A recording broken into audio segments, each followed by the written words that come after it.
Alhamdulillahirrabbilalamin. Wassalatu wassalamu ala asrafil anbiya'i wal mursalin Muhammadin wa ala alihi wa ashabihi ajma'in. Rabbi syrahli sadri wa yassirli amri wahlul 'uqdatam min lisani yafqahul qawli. Amma ba'du. Yang terhormat Bapak Profesor Dr. Harun Joko Prayitno M.Hum. Assalamualaikum, terima kasih Mas Fajar. Terima kasih Prof. sudah hadir selaku Wakil Rektor 1 Universitas Muhammadiyah Surakarta. Yang terhormat Bapak Arif Jamali Muiz, Magister Pendidikan, selaku Wakil Ketua MCCC COVID-19 Pimpinan Pusat Muhammadiyah. Yang terhormat Bapak Muhdiyat Moko, Magister Pendidikan, selaku Kepala SMP Muhammadiyah Program Khusus Kota Barat Surakarta. Dan, Assalamualaikum. Salam Prof. Mas Fajar. Yang terhormat juga untuk seluruh audiens yang telah mengikuti, Bapak Ibu semuanya. Semoga kita selalu dalam lindungan Allah, selalu sehat walafiat. Amin. Pertama-tama marilah kita panjatkan puji syukur kita kehadirat Allah Subhanahu wa taala atas segala nikmat yang dilimpahkan kepada kita. Sehingga pada malam hari ini kita bisa melaksanakan diskusi yang dipelopori oleh Pemuda Muhammadiyah, Pimpinan Daerah Pemuda Muhammadiyah Kota Surakarta. Semoga dengan syukur ini kita termasuk orang-orang yang selalu bersyukur dan semoga acara pada malam hari ini berjalan dengan lancar. Amin. Salawat dan salam semoga tidak kering tercurahkan pada junjungan kita Nabi Muhammad SAW atas jasa beliau yang membawa agama Islam kepada kita semua sehingga kita bisa menuju ke jalan yang baik dan terang benderang. Semoga dengan selawat itu tadi kita kelak bisa mendapatkan syafaat dari beliau. Amin, amin ya rabbal alamin. Hadirin yang kami hormati, di sini saya selaku pembawa acara yang akan menyampaikan susunan acara pada malam hari ini. Yang pertama pembukaan, kemudian dilanjutkan sambutan, akan kita lanjutkan diskusi pada malam hari ini. Mari kita buka dengan bacaan basmalah bersama. Bismillahirrahmanirrahim. Semoga berjalan dengan lancar dan baik dan bisa menghasilkan pemikiran-pemikiran yang kritis, bisa bermanfaat untuk bangsa tentunya. Kemudian kita lanjutkan sambutan oleh Ketua Pimpinan Daerah Pemuda Muhammadiyah Kota Surakarta kepada Ustadz Enafala, Sarjana Psikologi, kami persilahkan. Bismillahirrahmanirrahim. Assalamualaikum warahmatullahi wabarakatuh. Waalaikumsalam warahmatullahi wabarakatuh.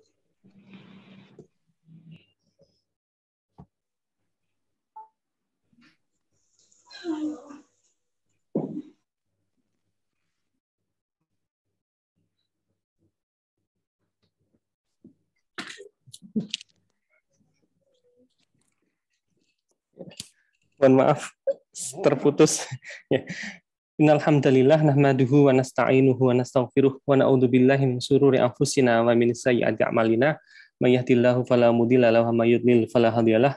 Asyhadu an la ilaha illallah wahdahu la syarikalah wa asyhadu anna Muhammadan abduhu wa rasuluh la nabiyya ba'dah. Puji syukur mari kita panjatkan kepada Allah Subhanahu wa taala atas segala nikmat yang Allah berikan kepada kita, nikmat iman, Islam, sehat dan nikmat sempat. Salawat dan salam tercurah pada junjungan kita Nabiullah Muhammad SAW selaku uswah terbaik dalam hidup kita. Yang saya hormati Prof. Harun, Pak Arif Jamali Muiz, Mas Moko, yang insya Allah malam hari ini akan berbagi ilmu, berbagi pengalaman dan sharing mengenai proses pembelajaran tatap muka di era pandemi ini.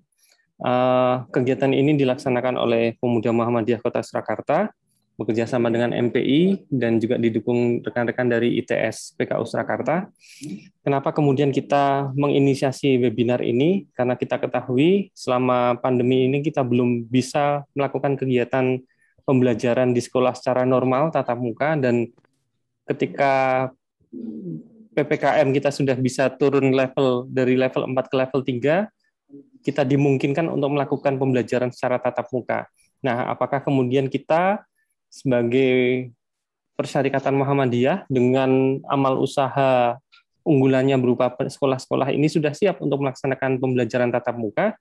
Ini perlu kemudian kita kaji, jangan hanya kemudian pokoknya asal tatap muka gitu, karena desakan bisa jadi desakan dari orang tua karena sudah bingung orang tua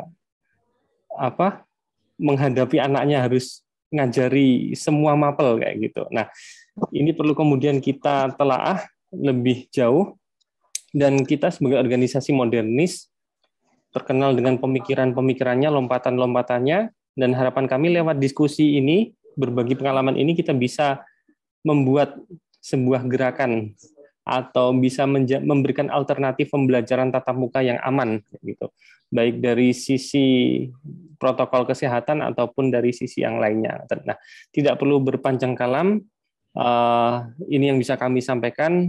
Semoga diskusi ini bisa memberikan manfaat bagi kita semuanya. Billahi fisabilillah haq, fastabiqul khairat. Assalamualaikum warahmatullahi wabarakatuh.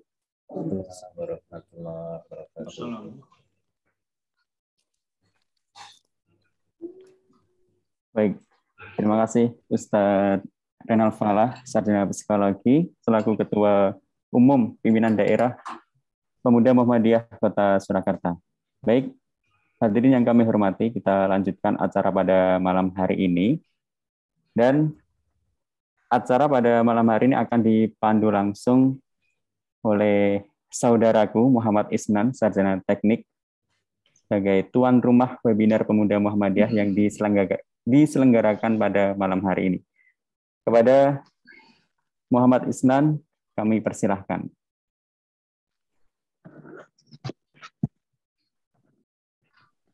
Assalamualaikum warahmatullahi wabarakatuh. Waalaikumsalam. Alhamdulillahirabbil alamin. Segala puji bagi Allah Subhanahu wa taala, Tuhan yang Maha Esa, yang pada kesempatan hari ini bisa mengumpulkan kita semuanya dalam keadaan sehat walafiat.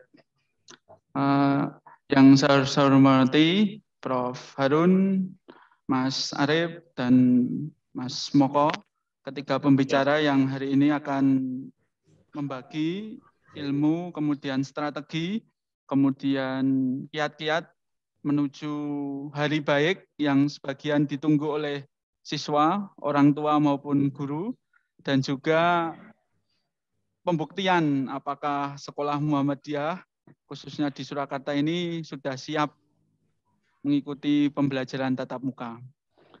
Diskusi kali ini walaupun temanya sangat up to date, tapi kami semoga mengajak kepada Bapak Ibu semuanya, khususnya guru-guru di Muhammadiyah, yang sebenarnya kami ini kemarin niatnya ingin diskusi supaya juga mengenalkan pemuda Muhammadiyah, Prof. Karena sebagian guru itu anak-anak muda kayak gitu, sama Mas Rinal. Nanti saya jadi ikut muda lagi ya, Mas Isnan. Alhamdulillah, Prof. Okay. Jadi muda.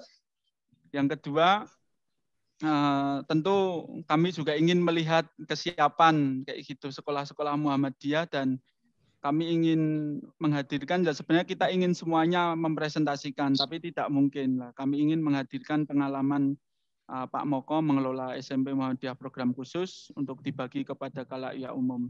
Dan juga kami menghadirkan langsung Wakil Ketua MCCC Pusat, Mas Arif Jamali Muiz, yang ingin membagi protokoler yang ideal itu seperti apa sih, kayak gitu. Yang mana bisa kita terapkan minimal sekolah Muhammadiyah jadi contoh kayak gitu. Kalau kita melihat berita kemarin, Pak Ganjar itu keliling di salah satu sekolah di Klaten, gurunya banyak yang tidak maskeran seperti itu, terus ditegur lah. Apakah Muhammadiyah juga akan melakukan seperti itu? Tentu tidak. Dan terakhir, nanti sebagai pembuka awal diskusi itu dari Prof. Harun, kami ingin kemudian diberikan pencerahan, Prof, minimal strategi-strateginya menuju awal PTM ini kayak gitu seperti apa, dan semoga nanti di awal nama di akhir, Mas. Apa?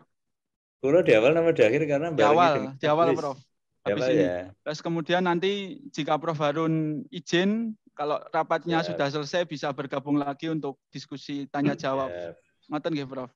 Oke, Nah, ini marilah. ada Bu Sidrawati, ini udah ahlinya pembelajaran tatap muka. Oh, nggih, alhamdulillah. Nggih. Marilah sebelum kita mulai diskusi pada malam hari ini, malah kita buka dengan bacaan basmalah bersama-sama.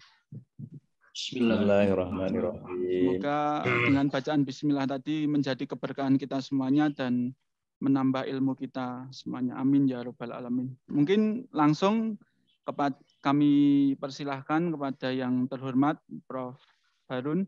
Waktu dan tempat kami persilahkan maksimal 15 menit, Prof. Kayak gitu. Iya, kalau perlu 5 menit. Mantap.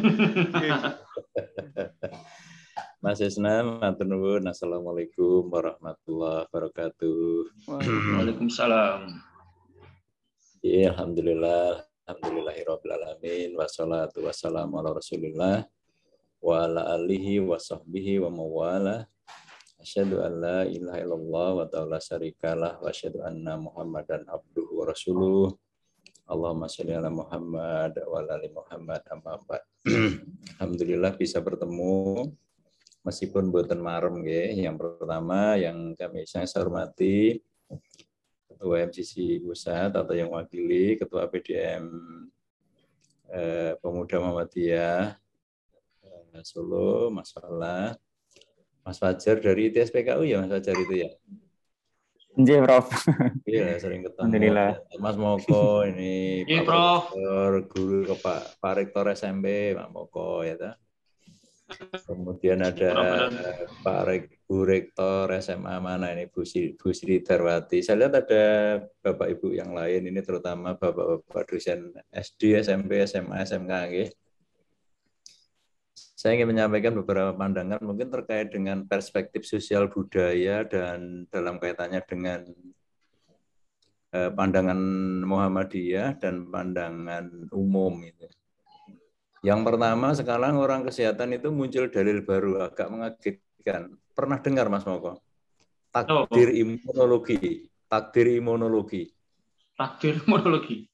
Ya, jadi artinya takdir imunologi itu Muhammadiyah mungkin sekarang sudah diluruskan ya dengan pemikirannya Pak Ketua Umum itu namanya organisasi yang moderasi. Pemikirannya moderasi, progresif, futuris gitu ya. Jadi bukan hanya artinya bukan moderni. Moderasi. Moderasi itu jalan tengah, jalan progresif ya. Takdir imunologi itu gini kira-kira. Jadi kalau Allah sudah mengendaki, sekalipun pakai masker rapat sekali, kena gitu ya, dihampiri. Tapi tentu saja kita teman-teman Muhammadiyah karena punya pandangan landasan pijakan konsideran yang bagus, tidak boleh seperti itu yang pertama ya. Meskipun ada dalil baru takdir imunologi itu malah dilahirkan dari fakultas-fakultas kedokteran perguruan tinggi Muhammadiyah Aisyahnya. Yang kedua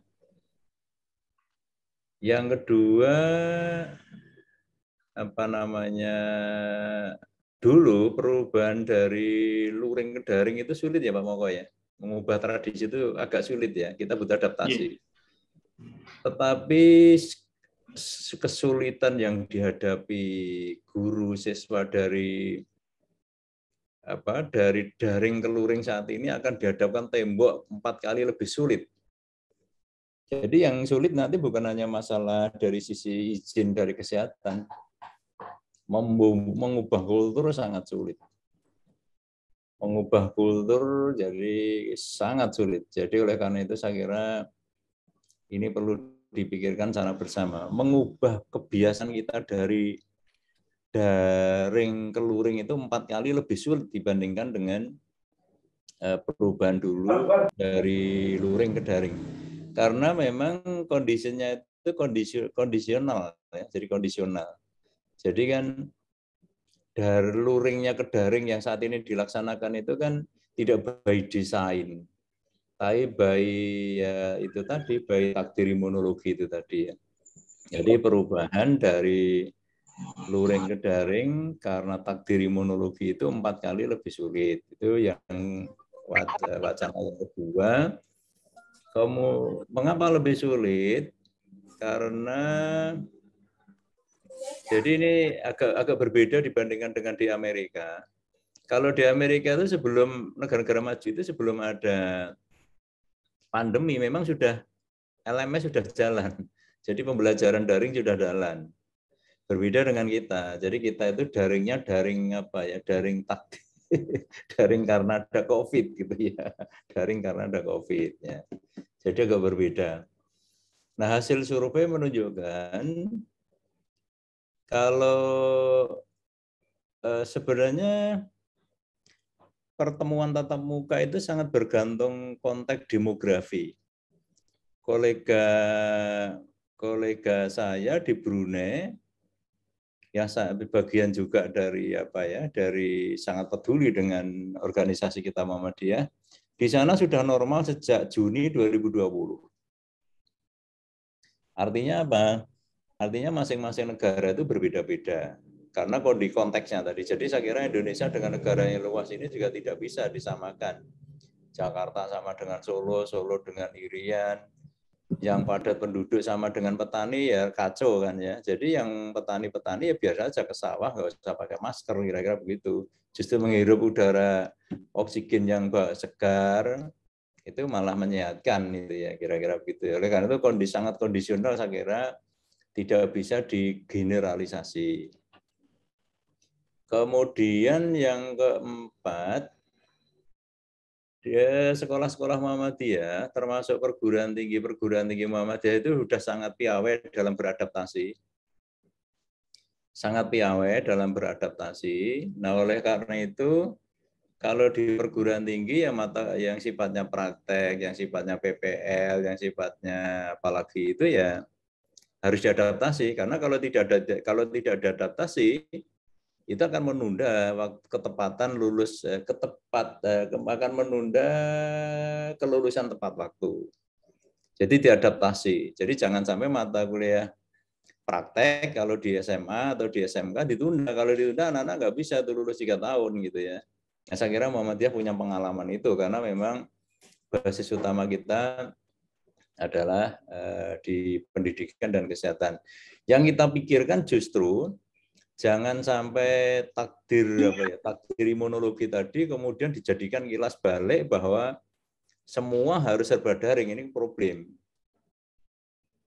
Jadi akan mereduksi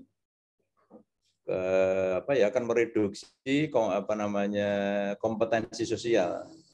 Jadi kalau gara-gara itu kemudian semua di-trigger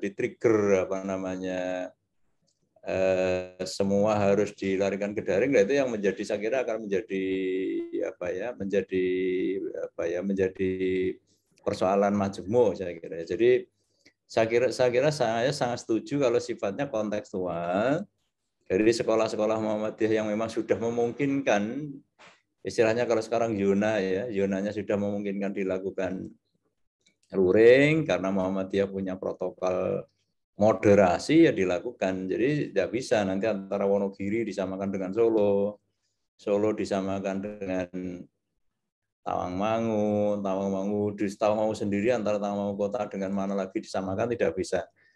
Dan akhir-akhir ini sudah banyak pihak sekolah itu yang tanda petik itu yang konsultasi, karena memang orang tua merasa keberatan memberikan satu kontribusi pembiayaan, bayar SPP itu ke sekolah kalau anaknya cuma diberi pelayanan daring. Nah, ini problem. Jadi oleh karena itu memang kita perlu lakukan jalan tengah. Jalan tengahnya ya kalau di kampus UMS kami buka dengan pola total mahasiswa kami UMS itu 35.000, maka mulai 20 September besok 50% yang semester ke-7, mahasiswa yang mengambil semester ke-7 masuk, setelah masuk pulang. Nanti bulan berikutnya hanya yang mengambil semester 5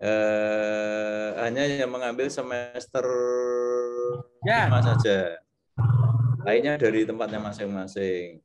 Bulan ketiga nanti hanya yang mengambil semester 3 toh, gitu lah. Nanti bagaimana pola yang ada di SD, SMP, SMA, saya kira perlu dicarikan jalan keluar. Ya.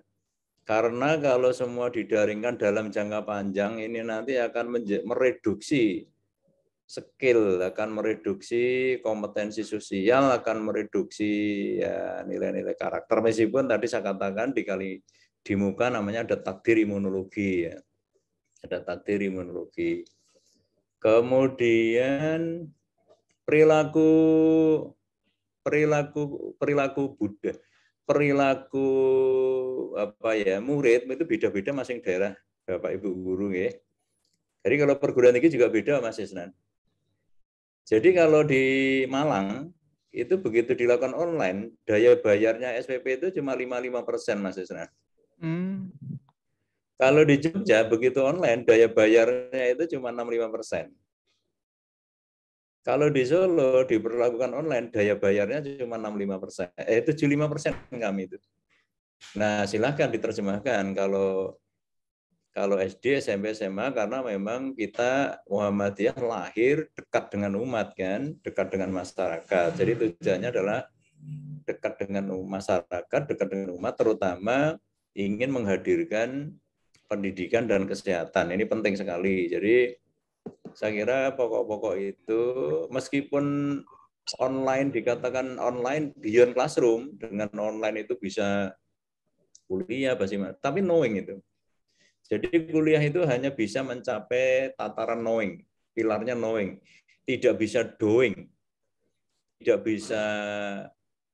Jadi hanya knowing sama knowing, tidak bisa doing dan to live together. Padahal ilmu yang dipelajari dengan knowing itu hanya melekat sekitar 6%, kecil sekali. Kecil sekali. Kalau knowing itu kalau nggak salah sekitar berapa ya? 14%. Yang bisa melekat kurang lebih di kisaran 70% itu kalau anak-anak doing dan anak-anak itu to be dan to live together. Saya kira itu untuk membahani pemikiran-pemikiran bagi Bapak Ibu sekalian. Kita perlu kreatif. Jadi perlu kreatif itu artinya apakah istilahnya nanti model bauran, apakah istilahnya model blended, apakah istilahnya masuk dengan pola giliran, apakah nanti masuk modelnya homeschooling, apakah nanti masuk modelnya penguatan pendidikan informal dan non formal. Itu saya kira perlu terobosan bagi kita yang pengelola Muhammadiyah. Karena hakikat pembelajaran itu tidak sinkronus seperti ini. Hakikat pembelajaran itu kan memang kayak pondok ya. Hakikat pembelajaran itu ya tatap muka. Tetapi sinkronusnya nggak lewat seperti ini. Ada interaksi, saling natap, saling ngoreksi, saling kontrol gitu ya.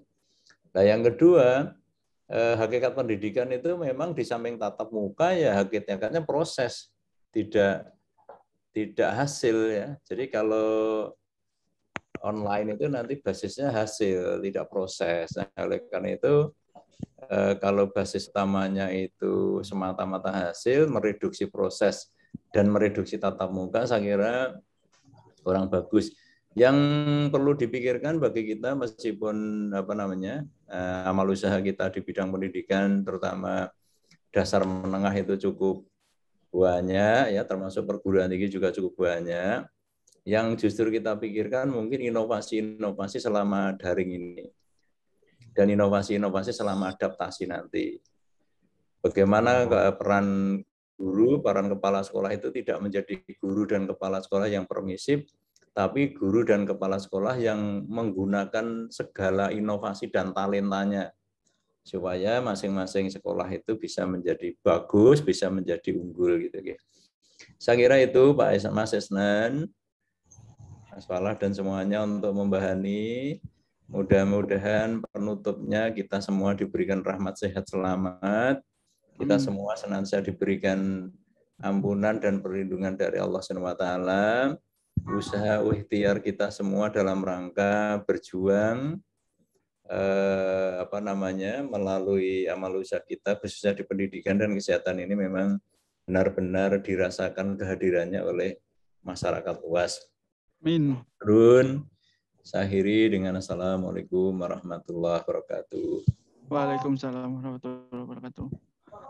Matur nuwun Prof Harun Amin, tentang pemaparan materinya. Jadi selama pandemi banyak muncul mazhab Prof. Kayak gitu, nggak cuma di dalam dunia pendidikan, di dunia kemanusiaan pun juga banyak mazhab-mazhab baru kayak gitu. Tapi mulai luntur akhir-akhir ini Prof. Menjelang 2 tahun nampaknya semua sudah agak lelah kayak gitu loh, sehingga ya kita mengikuti alur saja kayak gitu. Kata kuncinya dari Prof Harun, salah satu yang saya tangkap adalah inovasi kayak gitu. Ya, monggo nanti bisa didiskusikan bersama kita di sini.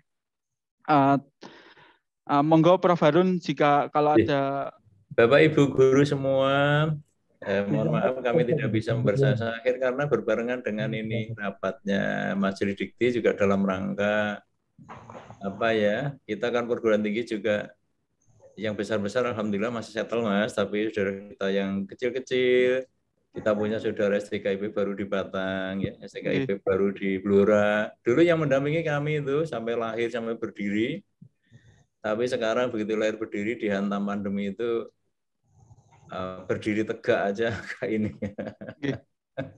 Sama izin ya semuanya. Prof Harun, sehat selalu Prof. Waalaikumsalam. Ya, selanjutnya mungkin Mas Arif Jamali sampun bergabung. Sampun, cuman saya lagi agak error ini. Bisa yang satunya saya terakhir saja. Saya baru copy file, saya baru ganti perangkat. Mohon maaf. Sering dipakai soalnya kita ya Mas Arif. Betul sekali. Siap. Oke. Selanjutnya mungkin Pak Moko nggih, mboten napa-napa nggih, Pak.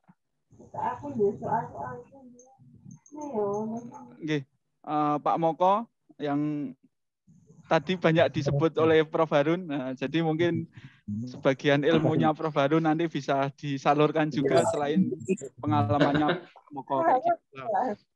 Saya berharap Pak Moko nanti bisa menyampaikan terkait dengan kesiapan, khususnya kesiapan sekolah yang dipimpin dan motivasi kepada guru-guru atau anak-anak muda yang hari ini juga terlibat dalam dunia pendidikan yang ada di sekolah-sekolah seperti itu. Begitu Pak Moko, kami itu Mas Arif sudah siap? Pak Syarif dulu atau Pak Moko? Saya ikut saja. Ya? Itu Mas Arif sudah siap. Okay. Ya cocoknya Mas Arif, karena Mas Arif ini mungkin salah satu yang banyak diprotes Mas, karena di MCCC mengeluarkan peraturan tadi yang disebut Prof Harun, beda daerah beda kayak itulah. Nanti mungkin Mas Arif Jamali bisa memberikan penjelasan yang sangat jelas mengapa kok dari awal sampai sekarang Muhammadiyah konsisten kayak gitu terhadap pandemi COVID, penerapan protokoler kesehatan dan vaksinasi terutama lah, mungkin pengalaman itu. Dan juga pengalaman Mas Arif selaku guru di SMA Negeri 5 Kota Yogyakarta kayak gitu loh. Ada pengalaman-pengalaman yang mungkin bisa diadopsi oleh teman-teman yang ada di Solo seperti itu. Begitu Mas Arif Jamali, waktu kami persilahkan 10-15 menit seperti itu. Monggo.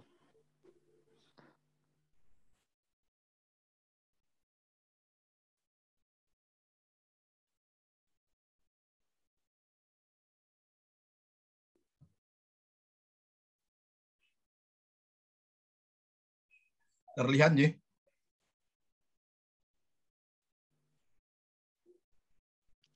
Apakah sudah terlihat, Mas? Sampun, Mas. Ya, jelas.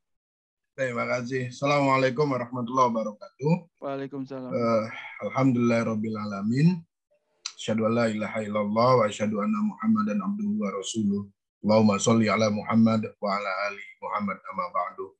Yang saya hormati Prof Harun yang sudah keluar karena ingin rapat Majelis Dikti, Pak Yatmoko, Mas Isnan, Bapak Ibu sekalian, puji syukur kehadirat Allah Subhanahu wa taala atas segala limpahan rahmat dan karunia-Nya.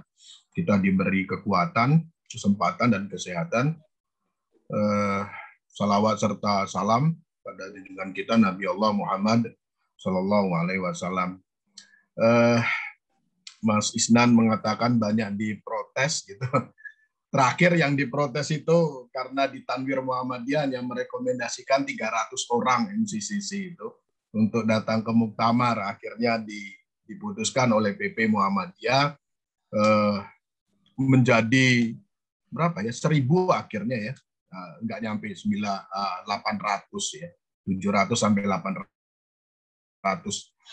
peserta untuk muktamar datang ke Solo. Begini, Bapak Ibu, saya ingin cepat saja karena waktu dan juga waktu saya juga tidak terlalu panjang.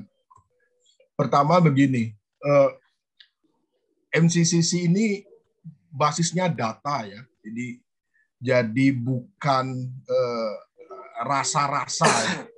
Jadi basisnya data, maka berdasarkan data itulah yang kemudian dijadikan pijakan bagi MCCC memberikan rujukan kepada pimpinan pusat Muhammadiyah. Jadi MCCC itu tidak memutuskan apapun, yang memutuskan adalah pimpinan karena ini tim ad hoc yang dibentuk oleh pimpinan pusat, kalau di tingkat pusat, tingkat wilayah, daerah dan seterusnya. 1 juta itu, 1 juta pertama itu kita butuh 1 tahun untuk kemudian yang terpapar itu 1 juta.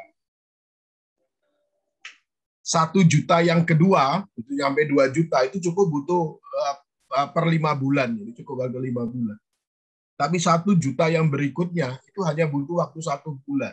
Dan sekarang kondisinya tentu sudah menurun dan kita berharap tidak lagi kembali ke bulan Juni Juli di Pulau Jawa ini.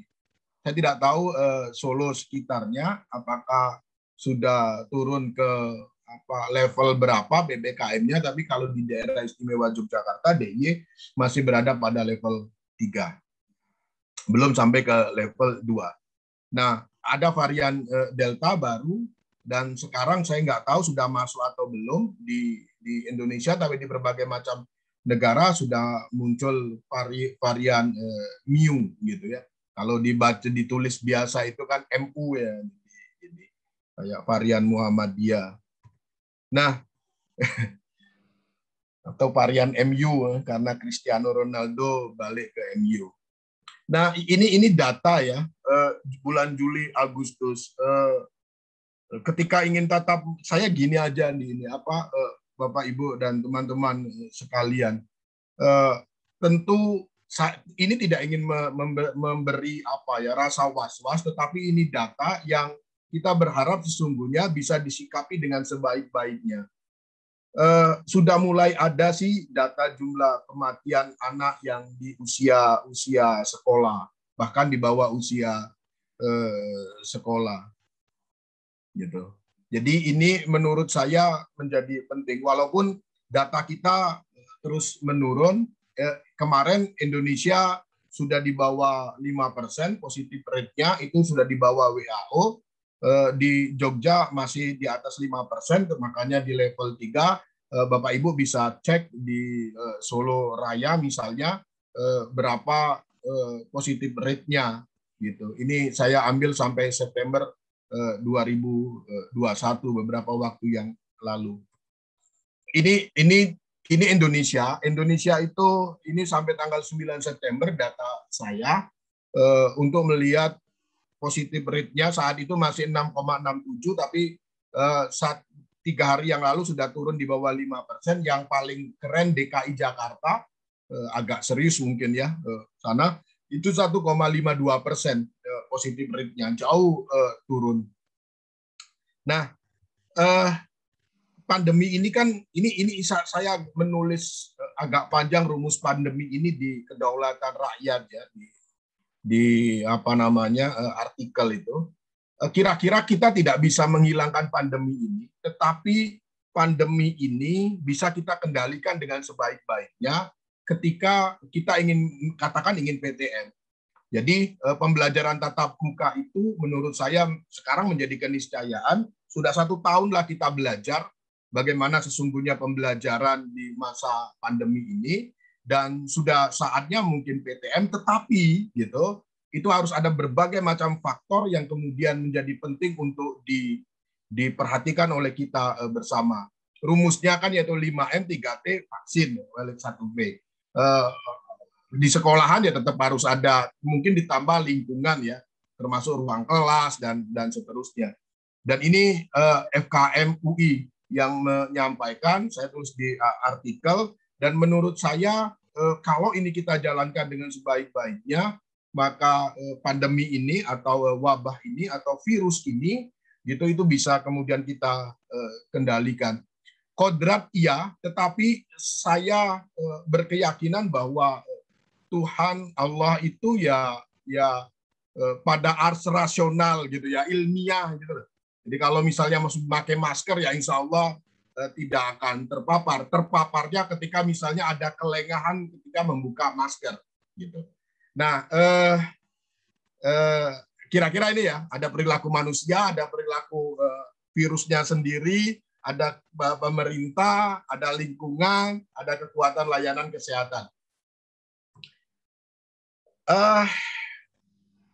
Saya lanjut. Nah, kenapa kita kemudian harus PTM ya, terbatas? Banyak orang kemudian mengatakan bahwa terjadi angka putus sekolah yang meningkat, oke, bahwa itu memang persoalan. Kekerasan pada anak, ya, itu datanya ada. Learning loss, mungkin iya, karena pembelajaran itu hakikatnya tatap muka langsung, karena bertemunya hati juga, ada interaksi, itu esensi dari pendidikan, gitu. Esensi pendidikan itu, dan kita tentu tidak bisa mengatakan bahwa bisa pendidikan itu bisa gantikan dengan ruang tatap maya seperti malam ini. Ini hanya bisa melakukan webinar, diskusi seperti ini. Tetapi untuk pendidikan tentu yang paling ideal adalah bertemu, tatap muka, ada interaksi antara kiai dengan santrinya, ustadz dengan santrinya, guru dengan siswanya. Capaian pendidikan tidak optimal, iya. Tetapi tidak optimalan ini semua, terjadi putus sekolah, ada kekerasan pada anak, learning loss, capaian pendidikan tidak optimal itu kan bukan disebabkan, bukan karena apa namanya, bukan karena tanpa sebab. Pembelajaran jarak jauhnya itulah yang kemudian menjadi penyebab itu, mengalami kendala itu. Harus disadari dan diakui kita bersama bahwa pembelajaran jarak jauh itu bukan karena rancangan yang matang. Tadi Prof Harun tadi mengatakan, dan dikehendaki. Akan tetapi dilaksanakan terpaksa karena demi menyelamatkan nyawa manusia. Saya ingin menggarisbawahi hifzun nafs ini dari wabah COVID-19. Dalam perspektif kebencanaan, pembelajaran jarak jauh, karena saya aktif di MDMC, pembelajaran jarak jauh itu adalah pendidikan darurat di masa bencana.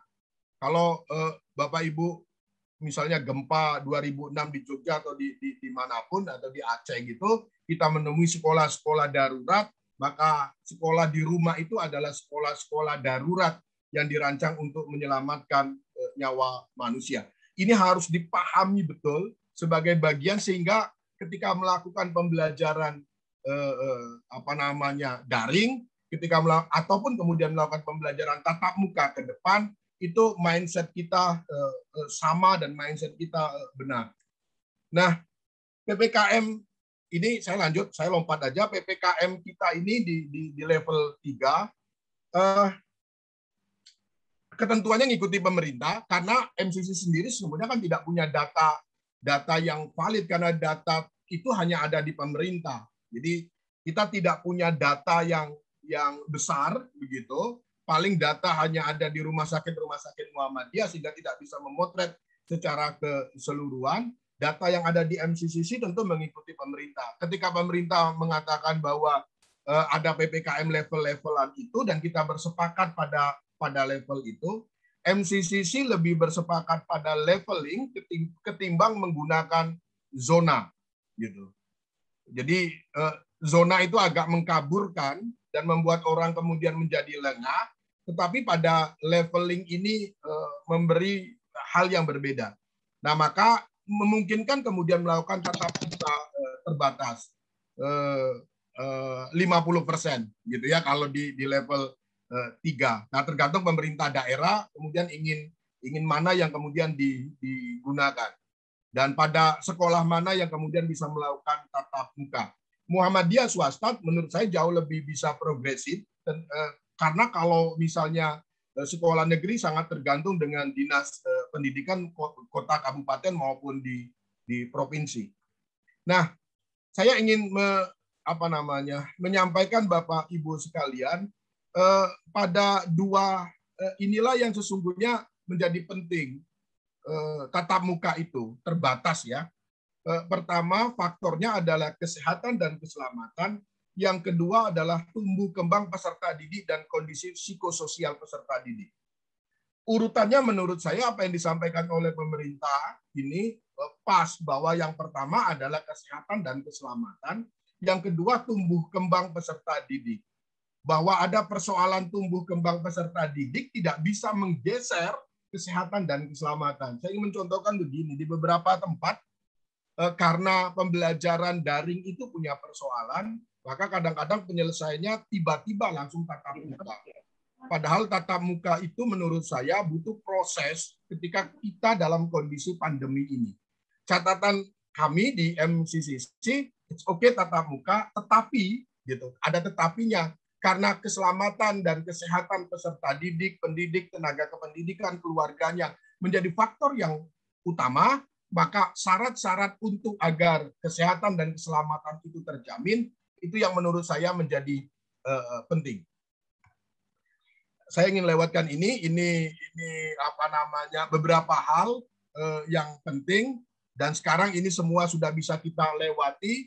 Kesiapan fasilitas pelayanan kesehatan sudah mulai longgar, sehingga bagi pertanyaannya kan sederhana, Bapak Ibu sekalian. Saya pernah berdiskusi dengan teman-teman di MCCC.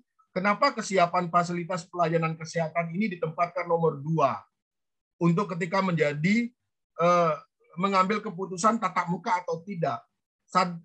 Karena virus ini penyakit yang menyebabkan orang kemudian menjadi sakit. Maka ketika tatap muka berarti kita membuka orang ada kemungkinan untuk terpapar virus.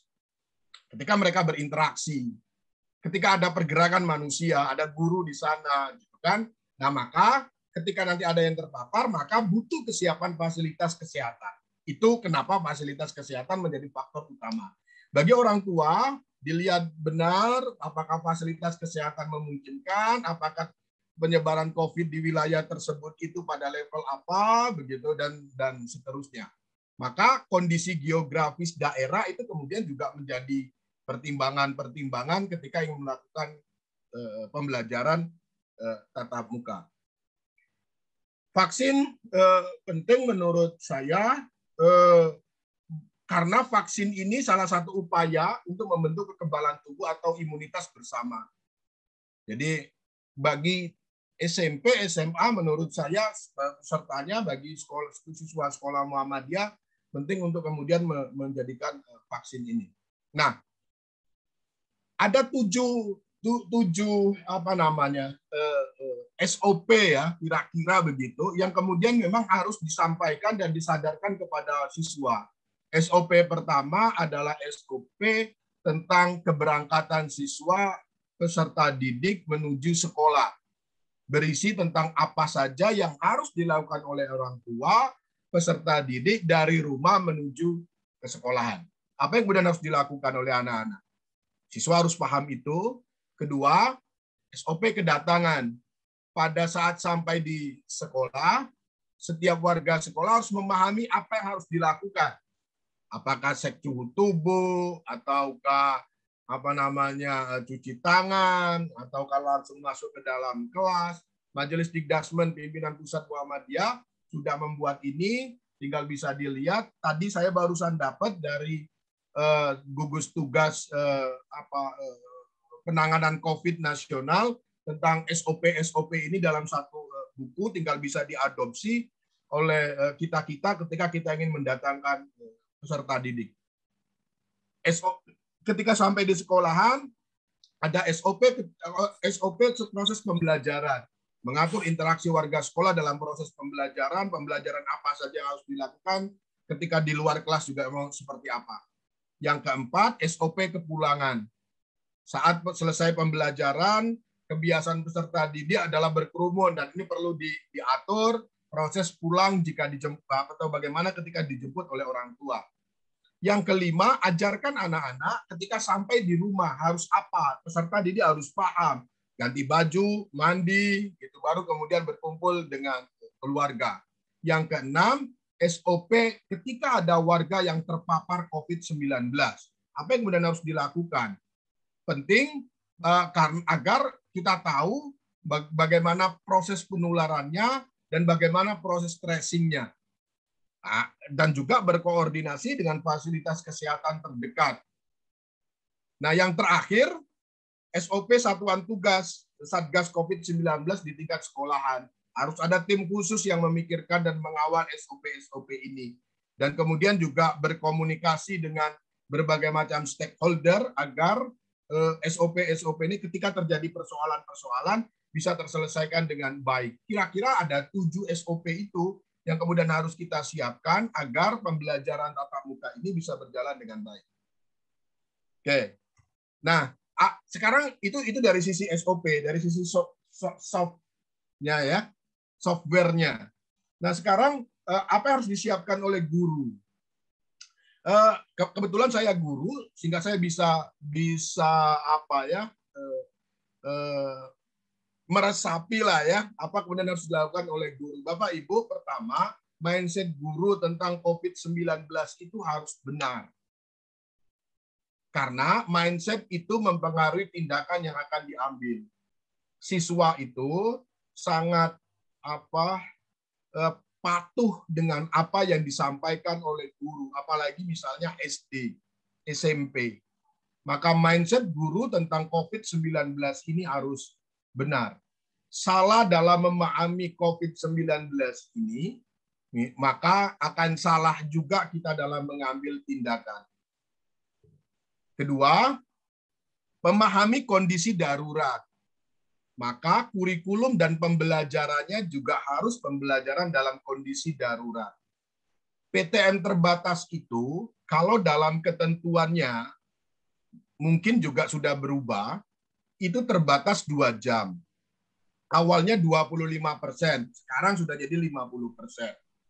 Seminggu 2 kali. Pertanyaannya, dengan PTM yang terbatas seperti ini, efektifkah? Pembelajaran itu sejatinya tetap PJJ. Gitu. Nah, karena itu saya pernah menulis, kelihatannya di belakang saya cantumkan, saya pernah menulis bahwa sekolah itu harus dijadikan pusat perlawanan terhadap COVID ini. Maka PTM yang terbatas itu, saya menawarkan tidak berpikir materi-materi pembelajaran yang jelimet. Saya tadi siang, Bapak Ibu diundang oleh Dewan Pendidikan Kota Yogyakarta, saya menangkap ada euforia terhadap pembelajaran tatap muka ini. Baik di siswa, orang tua, maupun kemudian guru. Seakan-akan PTM ini gitu, itu menyelesaikan semua problem yang ada kemarin-kemarin itu. Saya guru matematika. Ada berpikir bahwa pembelajaran matematika akan selesai dengan PTM ini. Oh, bayangkan cuma 2 jam. Dan itu dibagi dari sekian banyak mata pelajaran. Maka, mungkinkah PTM yang terbatas ini, kalau saya pribadi gitu mengusulkan, itu menjadi bagian dalam tanda petik pendidikan karakter bagi peserta didik. Kalau di Muhammadiyah itu sesungguhnya jauh lebih gampang, yaitu pembelajaran ismuba. Tetapi bukan pada aras kognitif, tetapi pada penanaman nilai-nilai, penanaman karakter. Jadi sudah PTM terbatas, itu digunakan untuk itu. Termasuk digunakan untuk membentuk karakter-karakter siswa dalam penerapan protokol kesehatan. Nah, itu PTM terbatas itu. Yang ketiga, tentu karena kondisi kita seperti ini, ya guru harus kerja keras, kreatif, inovatif dalam proses pembelajaran. Tidak ada cara lain, berjuang, berusaha. Dan Bapak Ibu, bagi saya guru-guru Muhammadiyah itu sesungguhnya punya punya motivasi yang jauh lebih tinggi dibanding guru-guru negeri.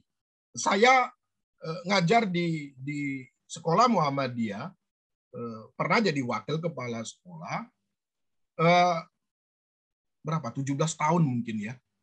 Dan saya di sekolah negeri jadi wakil kepala sekolah, sesungguhnya merasakan dua hal yang berbeda.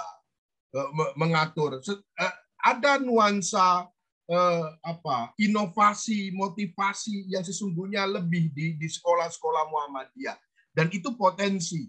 Maka PJJ COVID-19 ini itu starting point bagi sekolah Muhammadiyah untuk melebihi dan melompat lebih ketimbang sekolah-sekolah lain karena perangkatnya ada.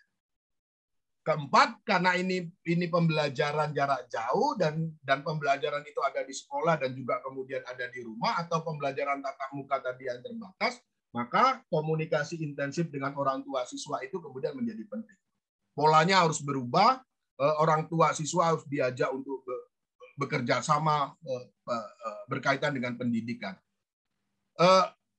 Apa yang saya sampaikan 1, 2, 3, 4 ini agar tidak terjadi lost generation, kan gitu kira-kira. Agar tidak terjadi lost generation. Lost generation ini bisa kita tanggulangi kalau kemudian kita punya kekuatan dan kemampuan yang sama, punya kemauan yang besar untuk kemudian mendidik peserta didik kita. Nah, itu catatan saya akhir tadi. Mari kita jadikan sekolah itu pusat perlawanan COVID-19. Karena itu jauh lebih efektif, menyadarkan anak-anak kemudian untuk taat kepada protokol kesehatan, untuk membiasakan masker, tentu Bapak Ibu gurunya juga iya. Paling akhir, Bapak Ibu, saya ingin menyampaikan COVID-19 ini sesungguhnya menghancurkan hiperrealitas dan simularka pendidikan. Hiperrealitas itu melebihi realitas. Simularka pendidikan itu simulasi, bagi teman-teman kebencanaan biasa itu, simulasi, tetapi dianggap sebagai sebuah kenyataan. Nah itu simularka pendidikan. Itu hanya ini saja bukan sesungguhnya, tetapi dianggap sebagai sebuah kenyataan. Yang paling gampang kalau Bapak Ibu beli es teh begitu 2.500 di warung biasa, tetapi ketika di satu tempat yang lebih mewah gitu, es teh itu kemudian menjadi 25.000. Rentangnya itu yang disebut dengan hiperrealitas. Gitu. Seakan-akan ketika minum di sana merasa lebih kaya, merasa lebih keren, merasa lebih berbobot begitu, merasa lebih dibanding yang lain. Pendidikan kita sesungguhnya kemarin-kemarin itu ada hiperrealitasnya. Orang tua, keluarga menyerahkan anak-anak sepenuhnya ke sekolah favorit atau minimal sekolah yang dianggap favorit. Seakan-akan itu satu-satunya jalan menuju sukses. Bayar mahal juga oke. Di sisi lain, lembaga pendidikan itu memberikan tawaran seakan-akan bisa mencetak anak-anak yang pintar dengan nilai bagus, dengan metode rumus singkat, dengan berbagai macam itu, dengan ruang yang mewah, AC, nyaman, dan seterusnya. 2020 Maret, COVID-19 datang di Republik ini, semua tawaran-tawaran itu tidak bisa dinikmati oleh peserta didik. 1 tahun setengah. Pendidikan kembali ke alam sejatinya, yaitu keluarga. Pendidikan itu adalah kehidupan. Sekolah, keluarga, dan masyarakat. Nah, peserta didik itu kita beringin bahwa peserta didik itu peserta yang paham akan realitas kehidupan. Itu saja mungkin yang bisa saya sampaikan. Nasrul minallah fathun qarib fabashiril mu'minin. Assalamualaikum warahmatullahi wabarakatuh. Waalaikumsalam warahmatullahi wabarakatuh. Ya, luar biasa Mas Arief ini. Materi-materinya adalah gabungan dalam konteks pendidikan dan konteks kebencanaan. Tentu ini sama dengan apa yang kita rasakan hari ini, pandemi COVID sebagai salah satu wabah dan bencana nasional kayak gitu. Nanti kita bisa berdiskusi lebih lanjut, Mas Arief. Semoga masih bisa tetap stay, terutama tentang 7 SOP ya. Ini SOP yang harus diterapkan kayak gitu loh, karena biar nanti mindsetnya kita tidak instan kayak gitu loh. Euforia, kita terlalu euforia, ternyata itu malah menjadi bencana lagi seperti itu. Mungkin itu. Terakhir, pengalaman langsung di lapangan kepada Pak Muhdiat Moko, ini Kepala Sekolah SMP Program Khusus Kota Barat, Muhammadiyah Program Khusus Kota Barat, dan nanti bisa berbagi ilmunya selama pandemi ini dan menuju PTM yang di depan mata seperti itu. Pertanyaannya, siapkah Muhammadiyah? Monggo Pak Moko, kami persilahkan.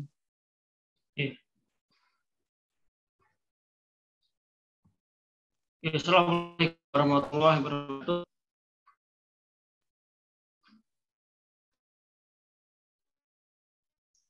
Dan wa syukranillah, la ilaha illallah wahdahu la syarika lahu, asyhadu anna Muhammadan abduhu wa rasuluh.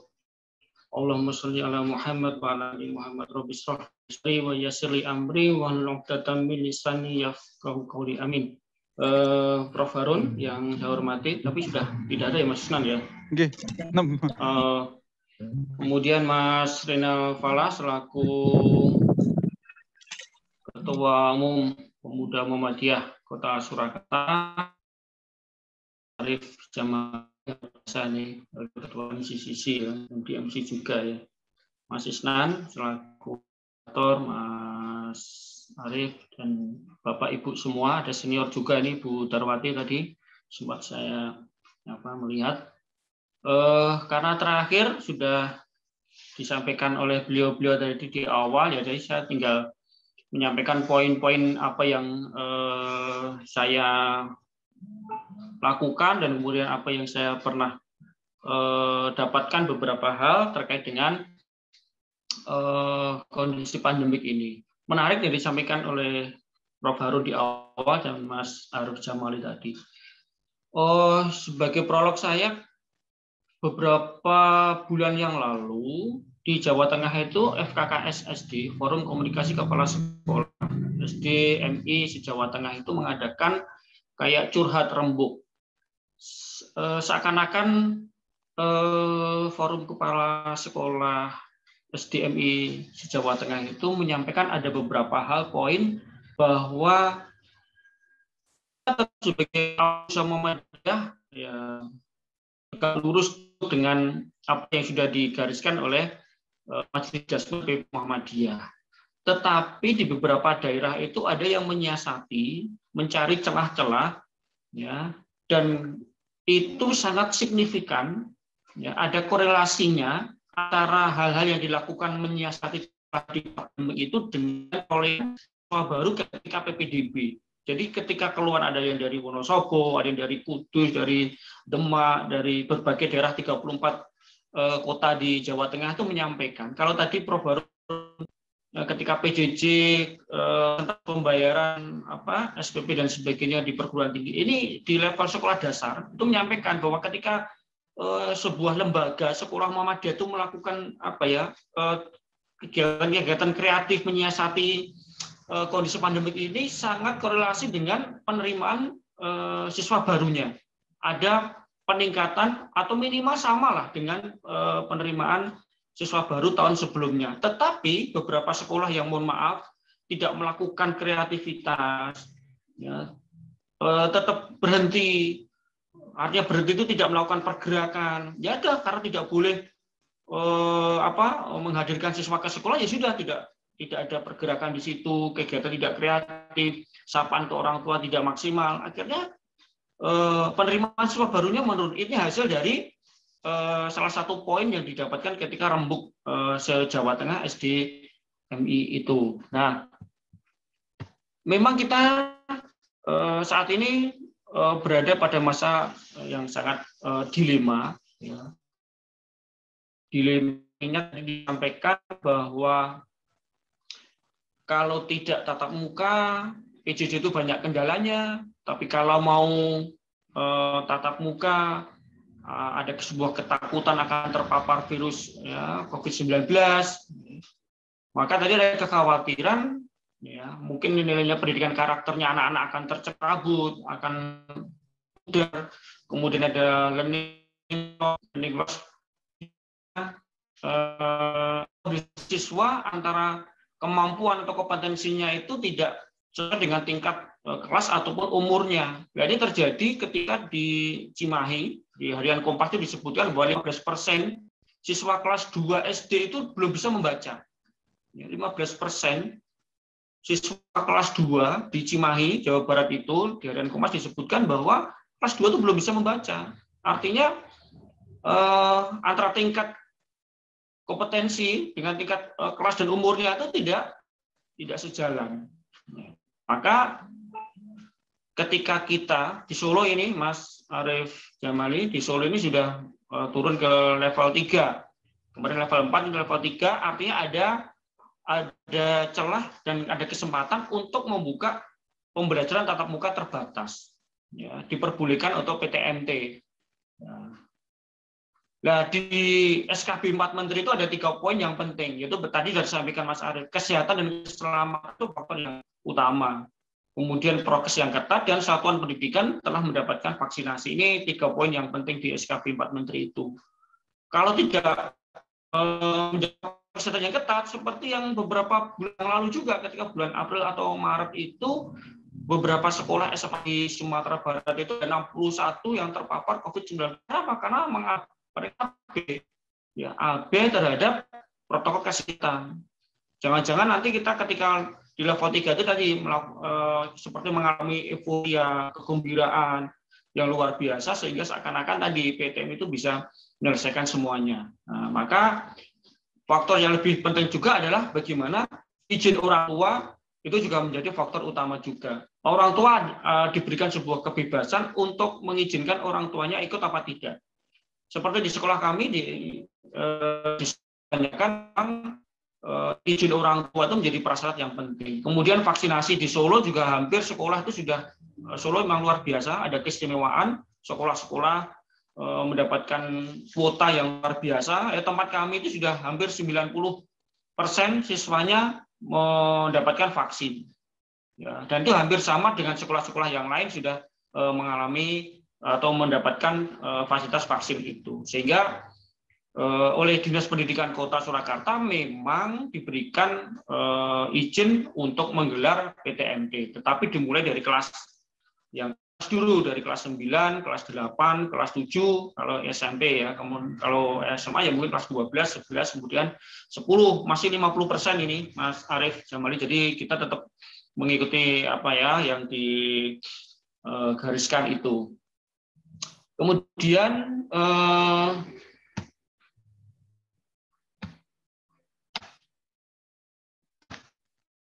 untuk pembelajaran di masa pandemi ini, tadi sudah disampaikan bahwa tidak mengejar kurikulum, ya, tidak mengejar keterusan kurikulum. Maka pembelajaran harus pembelajaran yang bermakna, pembelajaran yang berkualitas. Maka pembelajaran yang berkualitas itu salah satunya yang pembelajaran yang kontekstual, ya, didekatkan dengan realitas anak-anak ketika masa pandemi ini. Yang lebih penting lagi adalah bagaimana pelibatan siswa itu dalam mengajar itu. Karena pelibatan itu penting, maka perlu adanya kolaborasi dan sinergi dengan orang tua. Sehingga apa yang dilakukan anak-anak di rumah, kalau masih hibrid ya, atau blended learning itu, peran orang tua sangat luar biasa. Jadi kalau anak-anak itu mengalami, melakukan, itu insya Allah anak-anak akan lebih paham. Ya, mungkin kita perlu mengingat lagi dari Cina Confucius itu yang mengatakan bahwa apa yang saya dengar saya lupa, apa yang saya lihat saya ingat, apa yang saya lakukan saya paham. Artinya kalau anak-anak itu ya learning by doing, ya, belajar sambil dia melakukan, sambil mempraktekkan, maka insya Allah tingkat kepahamannya akan lebih maksimal. Maka kendala yang dilakukan, yang dialami oleh anak-anak yang selama pandemi ini memang luar biasa. Seperti ketika guru hanya semata-mata melakukan kegiatan belajar mengajar Zoom meeting terus, maka ini juga akan berefek tidak baik juga. Namanya Zoom fatigue itu akan mengalami kelelahan dan tidak akan maksimal. Maka bagaimana tadi disampaikan Prof. Harun juga, kata kuncinya adalah bagaimana seorang guru itu ya kreatif dan inovatif. Sehingga ini yang perlu dilakukan oleh guru-guru di masa pandemi ini. Tadi saya sampaikan pembelajaran tidak mengejar keterusan kurikulum, kemudian jangan melupakan penguatan karakter siswa. Maka hal yang perlu dilakukan oleh sebuah lembaga pendidikan adalah bagaimana merawat nilai karakter di masa pandemi ini. Dikhawatirkan kedisiplinan, kemudian nilai-nilai spiritual, kemandirian, gitu ya, kemudian kejujuran, keterbukaan itu akan hilang ketika masih masa PJJ atau pandemik ini. Maka tidak heran ketika pembelajaran yang masih jarak jauh, masih PJJ ini, kita sangat-sangat membutuhkan peran dari orang tua itu. Kembalikan lagi ke keluarga tadi. Maka ketika di akhir pembelajaran itu, akhir tahun pelajaran itu ada yang membuat sertifikat piagam untuk orang tua pendidik yang hebat, bla bla bla bla. Itu karena apa? Karena merasa bahwa sekolah tidak akan bisa menyelesaikan, sekolah tidak akan bisa melaksanakan program-programnya tanpa bantuan dari orang tua, tanpa bersinergi dan berkolaborasi dengan orang tua. Itu harus kita sadari betul. Dan mohon maaf, memang kalau kita bisa berkolaborasi dan bersinergi, berkomunikasi yang efektif dengan orang tua, ternyata tingkat, mohon maaf ini, pembayaran keuangan pun juga meningkat. Apalagi sekolah swasta. Sekolah swasta itu pembayaran infak pendidikan itu bagikan oksigen atau darah bagi manusia. Apalagi biaya operasional tetap harus jalan, gaji guru tetap harus ditunaikan. Nah itu kalau komunikasi tidak baik, kolaborasi tidak baik, bersinergi tidak baik, pelayanan tidak baik, ya mohon maaf, tingkat pemasukan dari infak pendidikan anak-anak juga mungkin akan terhambat. Kemudian masih dilaksanakan dengan hybrid blended learning seperti di sekolah kami, bertahap dari kelas 9 dulu, maka yang kelas 8 dan kelas 7 tetap online, ya, yang kemudian nanti disusul minggu depannya kelas 8 dan kelas 7 dan berikutnya. Kemudian pembelajaran yang efektif dan menyenangkan. Kalau kita berbicara efektif, berarti bagaimana waktu yang singkat, hanya 2 jam, ya, pembelajaran muka yang 2 jam itu bisa dimanfaatkan sebaik-baiknya oleh guru. Tadi mungkin merefresh kembali habituasinya, pembiasaannya anak yang mungkin sudah lama tidak dilakukan, maka perlu di-refresh lagi. Jangan tergesa-gesa untuk mengejar ketuntasan materi atau mengejar materi itu. Tapi bagaimana kembali merefresh nilai-nilai atau penguatan karakter tersebut agar kembali kepada yang sudah ditanamkan ketika sebelum pandemi itu. Nah, tetapi juga harus menyenangkan. Ya. Menyenangkan. Maka ketika kita berbicara menyenangkan, ya anak-anak persiapan, kedatangan, penyambutan, proses belajar mengajar, situasi dan lingkungan dan sebagainya memang harus semua menyenangkan. Kemudian strategi pembelajaran yang menyenangkan atau menarik itu bagaimana strategi pembelajaran yang mempertimbangkan karakteristik siswa. Seorang guru, ya, karena ini tema saya dijatah sama Mas Isnan ini berkaitan dengan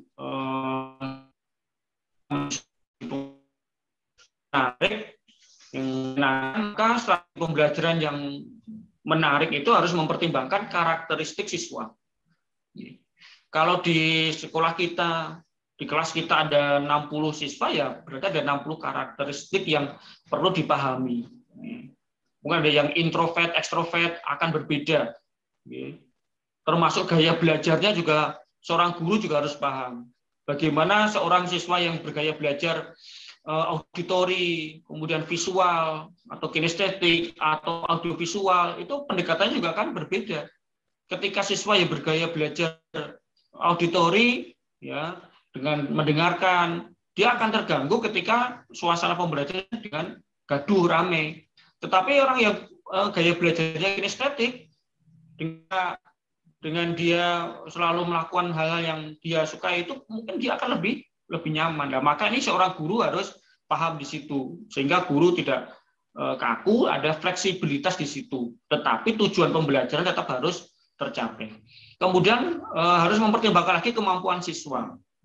Kemampuan siswa juga harus diperhatikan ketika kita melakukan pembelajaran yang menarik itu. Jangan sampai kita mengajarkan di depan kelas tanpa punya peta dari siswa tersebut. Oh, ini kemampuannya tinggi, kemampuannya sedang, kemampuannya rendah. Nah, itu harus kita punyai. Kemudian strategi pembelajaran yang menarik yang lain adalah bagaimana metode yang cocok digunakan.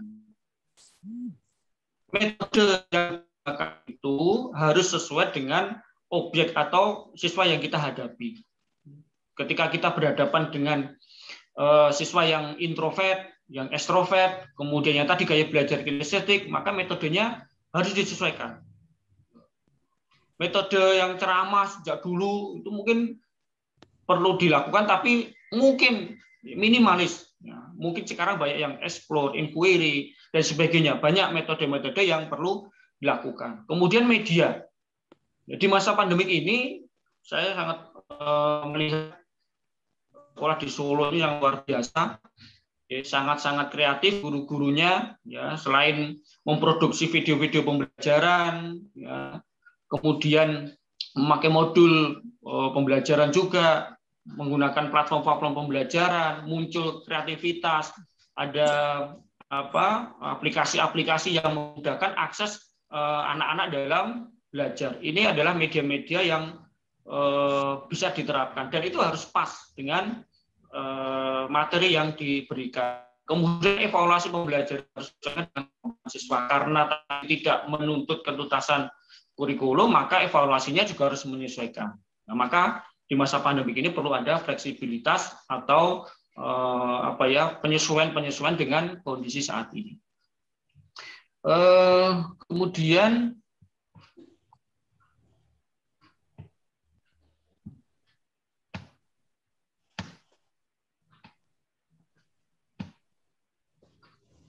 ini sudah ya.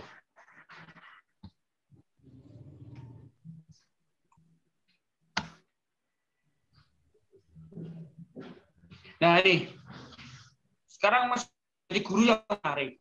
Tadi kan kita temanya bagaimana pembelajaran menarik. Guru dikatakan menarik itu bagi peserta didik, bagi orang tua, maupun bagi rekan guru itu jika guru tersebut dapat membangun simpati dengan orang lain.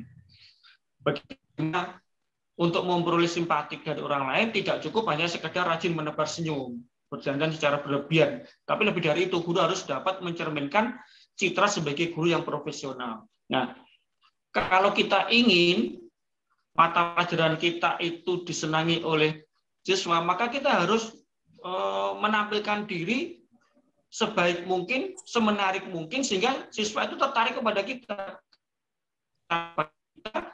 Siswa tertarik kepada mata pelajaran kita. Kalau siswa tertarik kepada mata pelajaran kita, maka materi kita dipahami oleh siswa. Tapi kalau siswa saja tidak tertarik kepada kita, bagaimana siswa mau menyenangi materi kita? Maka tidak boleh guru yang pada tahun 60-an, gimana guru itu harus ditakuti, kemudian guru itu harus kelihatan killer, guru itu harus pokoknya jaim banget, jaga image, kalau terlalu dekat dengan siswa nanti dikirain, nah dan sebagainya. Itu sudah mindset itu harus diubah, ya, mindset itu harus diubah. Justru sekarang kita sebagai guru harus banyak berkomunikasi, menanyakan kepada anak apa sih ada kendala, ada hambatan dan sebagainya, bukan malah menjaga image tersebut. Nah, apa sih yang menjadikan guru itu bisa menarik? Nah, ada beberapa poinnya, yaitu satu, guru harus menarik, harus dengan penampilan yang baik. Datang ke sekolah dengan baju yang rapi, yang sudah disetrika, kemudian mungkin juga dengan tata busana yang baik juga. Yang nomor dua, menarik cara berbusananya. Ya. Karena dengan berpenampilan yang baik, berbusana yang baik itu, anak-anak juga akan menjadi tertarik. Ya. Karena poin ini adalah bagaimana anak itu tertarik kepada kita. Maka salah satunya dengan penampilan tersebut. Meskipun tidak boleh penampilannya terus terlalu berlebihan.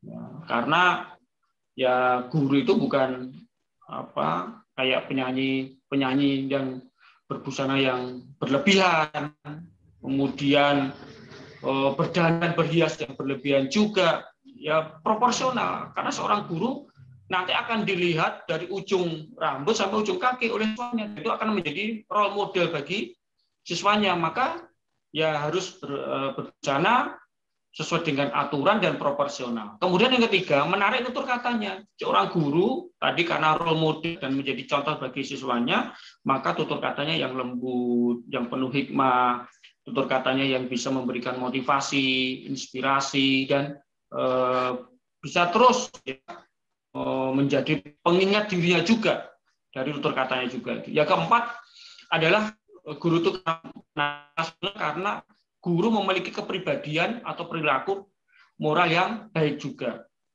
Kepribadian itu sebenarnya tercermin dari hati kita. Ya. Maka kalau kita ingin menarik bagi orang lain, maka dijaga kepribadian itu, dijaga perilakunya, dijaga moralnya. Dimanapun dan kapanpun namanya seorang guru, ya profesi itu akan melekat, tidak bisa terpisahkan. Dimanapun itu tetap seorang guru, maka harus dijaga. Tidak bisa aku guru hanya di sekolah saja, selepas itu bukan guru, maka berbuat seenaknya, tidak bisa. Apalagi di era sekarang ini, informasi dan komunikasi sangat terbuka, dan anak bisa mengakses semuanya. Kalau kita berperilaku tidak baik, sangat-sangat riskan sekali dan tidak akan baik efeknya. Yang kelima adalah menarik, karena seorang guru itu mempunyai produktivitas dalam kerjanya. Produktivitas kerjanya ditunjukkan dengan hasil-hasil kinerjanya. Ada yang guru membuat karya berupa buku, ada guru yang produktif karena memiliki prestasi yang luar biasa. Nah, itu salah satu akan menarik ketika guru itu produktif. Ya. Kemudian yang keenam, menarik karena punya etos kerja. Etos kerja yang luar biasa. Ketika kita melamar menjadi guru, kita harus sudah sadar atas kompetensi sebagai seorang guru. Maka tidak elok kalau sudah melamar jadi guru, diberikan tugas, diberikan amanah kok mengeluh, kemudian tidak mau masuk kerja, kemudian membolos. Lah itu berarti etos kerjanya dipertanyakan. Ketika dulu melamar jadi guru, itu apa motivasinya? Ya, harusnya tahu konsekuensinya menjadi seorang guru. Kemudian yang ketujuh adalah karena kecerdasan atau kepintaran. Maka seorang guru harus cerdas, harus pintar, agar menarik untuk siswa-siswanya. Apalagi harus mengikuti perkembangan. Seperti yang disampaikan oleh Charles Darwin itu, bahwa orang yang itu bukan orang yang kuat, tetapi orang yang tahan, yang bisa ada dengan perubahan. Dan sejauh kita bisa ada perubahan yang bisa bertahan. Tidak selamanya yang besar itu besar, dan tidak selamanya yang kecil itu tetap kecil.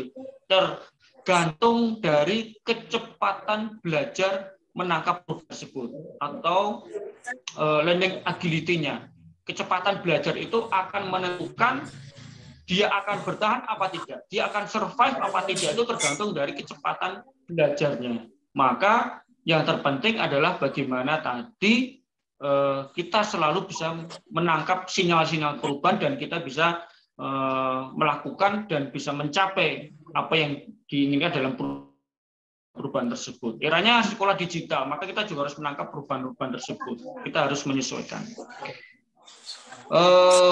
Kesimpulannya bahwa inti dari strategi pembelajaran yang menarik adalah terletak bagaimana kita memberikan pelayanan yang terbaik kepada siswa. Sebab posisi siswa jika diibaratkan dalam sebuah perusahaan, maka siswa adalah pelanggan yang harus dilayani dengan baik.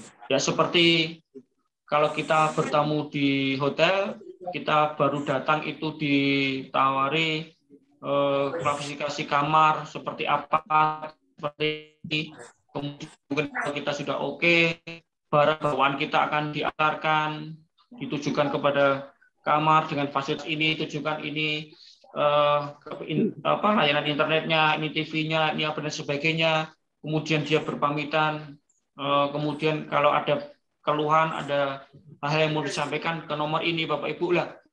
Kalau seperti itu, ya, sebuah lembaga pendidikan memberikan pelayanan yang terbaik, ya layaknya seperti di hotel itu, maka saya yakin lembaga itu akan diminati oleh siswa, diminati oleh masyarakat, diminati oleh orang tua. Nah, ini sekelumit cerita yang kami lakukan di sekolah dan terkait dengan kesiapan Sekolah Muhammadiyah di Kota Solo, saya kira sudah siap semua. Mas Isnan, Mas Arif Jamali yang MCCC itu sudah melakukan upaya-upaya untuk tadi memaksimalkan pembelajaran tatap muka yang terbatas itu. Saya kira itu Mas Isnan apa yang saya sampaikan di forum ini. Kurang lebihnya mohon maaf. Assalamualaikum warahmatullahi wabarakatuh. Waalaikumsalam warahmatullahi wabarakatuh.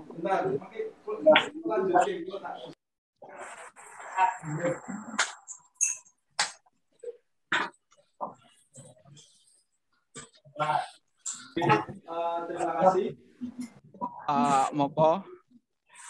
Jadi banyak hal yang bisa kita ambil dari pengalaman Mas Moko mengelola SMP Muhammadiyah program khusus Kota Barat ini. Tentu melihat dari guru, siswa dan orang tua, sinergi yang berkesinambungan dan berkelanjutan. Tentu ini modal bagi sekolah-sekolah Muhammadiyah, tidak melihat dari satu sisi saja.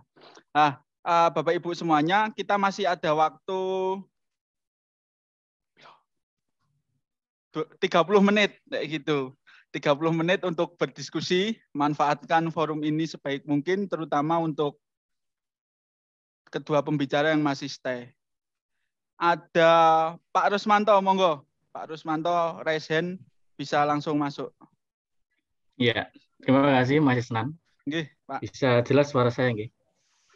Jelas sekali, Pak. Ya, terima kasih. Assalamualaikum warahmatullahi wabarakatuh. Mas Arif, Jamali, Muiz, dan Mas Moko, senior saya. Menarik sekali ya tadi paparannya. Tak lupa Mas Isnan dan teman-teman, Mas Rinal, PDPM, Mas Fajar. Ada dua hal yang ingin saya sampaikan.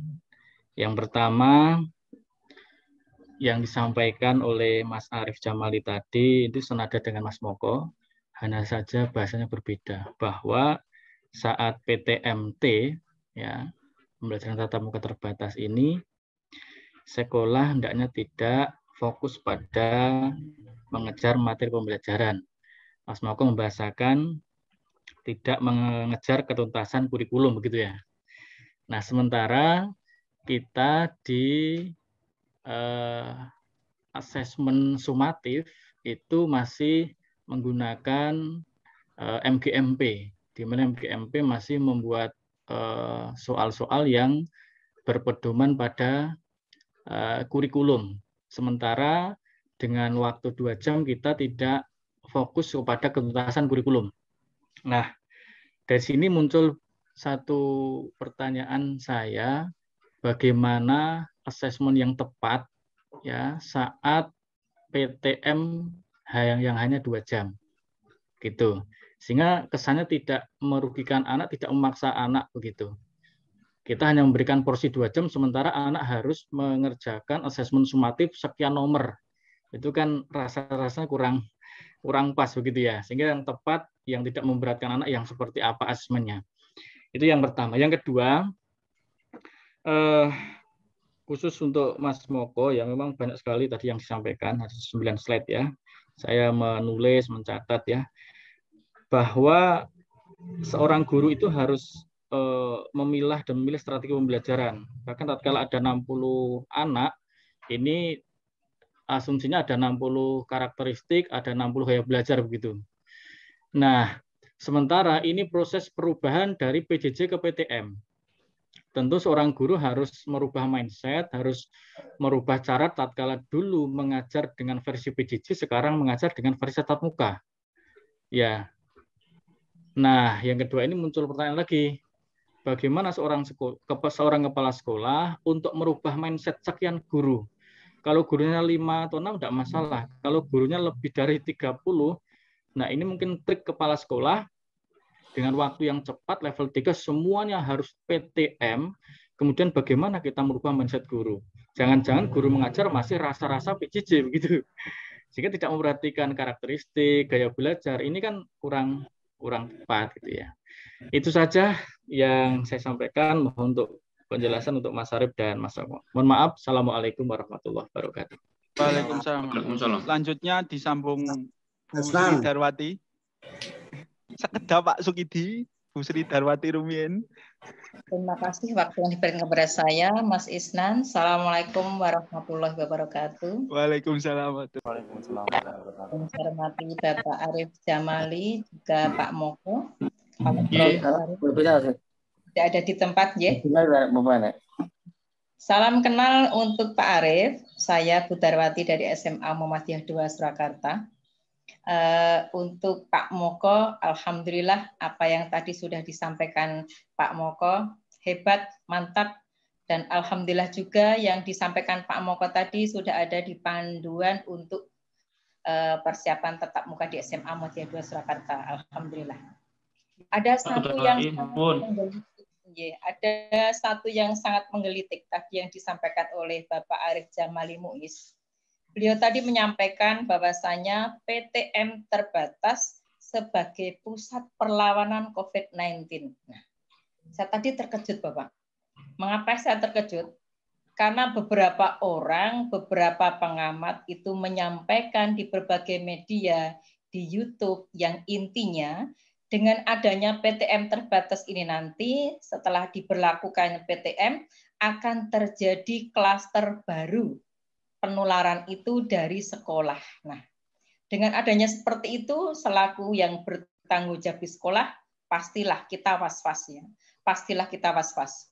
Kemudian kita menyebarkan angket kepada orang tua, bagaimana tanggapan orang tua jika kita melaksanakan PTM terbatas.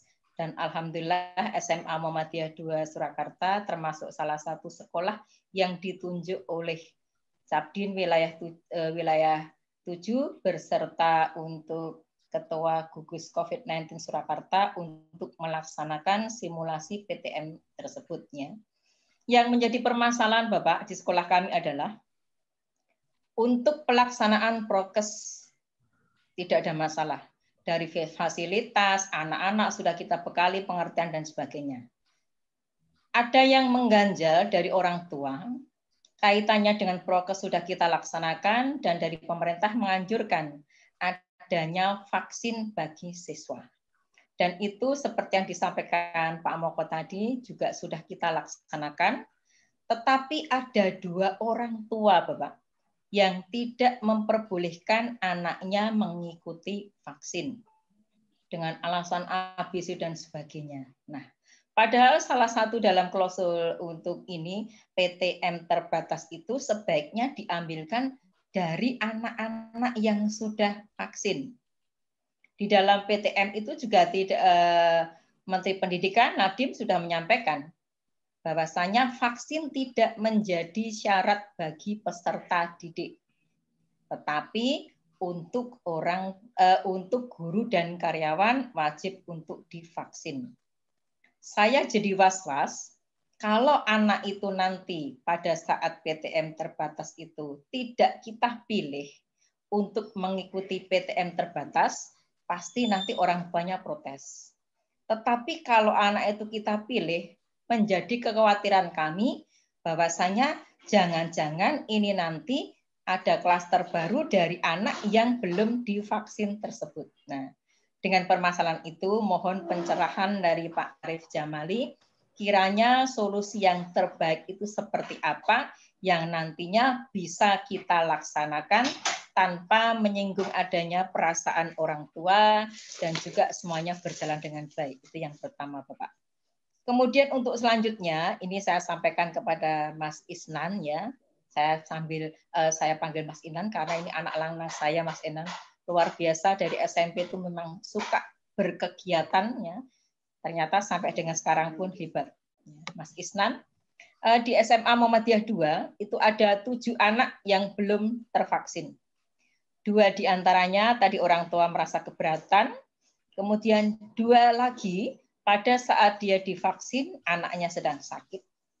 Yang ketiga, anak itu baru sembuh dari terpapar COVID-19, sehingga harus ada jeda waktu 3 bulan sebelum anak tersebut untuk divaksin. Pertanyaan saya, karena dicap di wilayah 7 sudah tidak ada lagi, dan anak itu usianya masih di bawah usia 18 tahun. Apakah anak kami yang tersebut itu tadi, yang saya sampaikan tadi, bisa difasilitasi untuk MCCC, bagaimana anak nanti kalau sudah sembuh, paling tidak 3 bulan ke depan, itu anak bisa divaksin. Karena orang tuanya juga bingung, bagaimana Bu nanti dengan anak saya divaksin ini, karena kalau yang di umum itu harus 18 tahun ke atas, sedangkan anak saya itu usianya 16, yang satunya 17. Begitu Mas Inan. Terima kasih sekali, mohon pencerahan, mohon jawaban dari Bapak Arif Jamali Muiz dan juga Mas Inan. Mohon maaf bila ada tutur kata yang tidak berkenan. Wassalamualaikum warahmatullahi wabarakatuh. Waalaikumsalam warahmatullahi wabarakatuh. Satu lagi dari Pak Suki di Solo, monggo. Bismillahirrahmanirrahim. Assalamualaikum warahmatullahi wabarakatuh. Yang saya hormati para pembicara, yang terhormat Ketua Pemuda Muhammadiyah, dan tentu seluruh pimpinan yang bisa gabung pada malam hari ini, dan seluruh peserta. Saya lihat tadi banyak guru yang bahkan kepala sekolah yang bisa bergabung untuk kegiatan ini. Mudah-mudahan bermanfaat. Saya memberi apresiasi kepada pemuda selaku ya dulu pernah jadi ketua pemuda gitulah. Kalau masih ya, luar biasa, semoga terus bergerak pemuda Muhammadiyah walaupun pandemi tetap terus digerakkan, semoga lebih komit lagi untuk menggerakkan pemuda Muhammadiyah. Insya Allah untuk garda terdepan untuk regenerasi Muhammadiyah dan pemuda Muhammadiyah. Saya kembali kepada tema yang tadi disampaikan saja. Mungkin insya Allah semoga bisa ini sebagai tidak hanya saya selaku kepala SMP Muhammadiyah 1 ya, tapi insya Allah menyeluruh khusus untuk sekolah-sekolah SMP Muhammadiyah ya. Dan ada di sana ada Pak Moko, ada Pak Rus ya. Saya selaku apa yang dituakan di grup ya, grup apa ya di sekolah Muhammadiyah SMP khususnya MTS. Insya Allah kita siap untuk melaksanakan regulasi yang telah disampaikan oleh pemerintah bahwa kita akan dipersilakan untuk PTM. Bahkan sejak beberapa waktu yang lalu kami dengan Pak Kabid menyampaikan bahwa Pak Kidi silakan untuk segera melaksanakan PTM. Insya Allah siap Bapak, cuman ini baru kondisi PTS, sehingga mungkin setelah PTS dan masing-masing sekolah sudah checklist siapa yang untuk bisa melaksanakan PTM. Alhamdulillah secara umum Pak Esnan, Pak Renal, dan Bapak Ibu semua untuk SMP khususnya insya Allah siap, termasuk insya Allah SD ya. Ini ada Pak Pur ini ya, ini ada Pak Pur SMP 11 insya Allah juga siap ya. dan juga yang lain, termasuk SMA, SMK, insya Allah siap. Kenapa? Karena sejak dulu sifat Muhammadiyah adalah senantiasa untuk taat pada aturan yang ada, yang sah. Dan selama ini insya Allah kaitannya dengan khusus sekolah ya, kaitannya dengan bahasanya untuk bukan melawan kalau saya bahasanya, untuk bisa menanggulangi atau bisa COVID ini. Kalau melawan akan kita menentang yang kuasa ya Allah, ya nggak boleh lah. Seakan kita tuh sombong ya. Ya bahasa kita untuk bagaimana akan menanggulangi atau insya Allah untuk sekolah-sekolah kita saya kan taatnya luar biasa ya, karena itu adalah garis persyarikatan, insya Allah luar biasa. Cuman kadang-kadang mungkin masih ada pertanyaan mungkin ya dari teman-teman MCCC ya, kadang-kadang ya ini kurang nggak mengikuti dan sebagainya. Nah, mungkin nanti bisa ada gerakan lah Mas Isnan dan teman-teman untuk kaitan dengan nanti udah PTM, monggo nanti dilihat. Karena kemarin sekolah kita dan sebagian sekolah madrasah sudah main PTM dan itu pun dipantau dari balai kota ya. Satpol PP terus berkeliling melihat langsung. Bahkan saat itu Pak Isnan, Mas Isnan ya, kaitan dengan seperti apa kondisinya ya. Waktu PKM itu, PPKM itu adalah sekolah-sekolah madrasah juga dikelilingi itu dari Satgas COVID kota ya. Dan alhamdulillah aman semua. Kalau yang lain mungkin ada yang tidak aman, bahkan sampai mobilnya Pak Wali Kota aja dia parkir di situ kan. Berarti kan memang Muhammadiyah insya Allah konsisten untuk garis yang digaris oleh perserikatan ya, Muhammadiyah, majelis mulai dari pusat sampai daerah. Nah, karena Muhammadiyah itu insya Allah sekolah kita itu sudah bahasanya masa kali ini besok buka, besok tutup, kita siap. Online siap, PJJ siap, offline siap, gitu kan? Karena insya Allah kita sudah seperti itu sejak awal. Apalagi PK ya, wah ya luar biasa. Selesai, ya Pak Mako ya. Ya senior, masih senior. Jadi kalau gimana siap, insya Allah siap Pak, ya, insya Allah siap. Cuma nanti kalau misalkan mau dilihat silakan. Mulai dari SOP, mulai izin orang tua, mulai harus kerjasama dengan puskesmas, sudah ada rekomendasi, mulai membuat proposal diajukan ke dinas, mulai pengawas, insya Allah siap. Insya Allah sekolah-sekolah semuanya siap. Karena bagi kita adalah garis yang kita laksanakan. Gitu nggak Pak Moko Budar, Pak Ros, Pak Pur, Pak Sawamia, gitu Pak Pemuda ya. Siap. Nanti untuk meneruskan pemuda dia harus begitu, gitu ya. Siap. Bisa siap selalu, gitu kan. Nah, gini, saya mau tanya ini Pak Sawa yang dari pusat tadi Pak Sawa, Mas Sawa. Arif Jamali Muiz. Nah, Pak Arif, selamat. Arif. Dalu, salam kenal, Sukiti Pak. Sukiti ya. Sukiti Solo.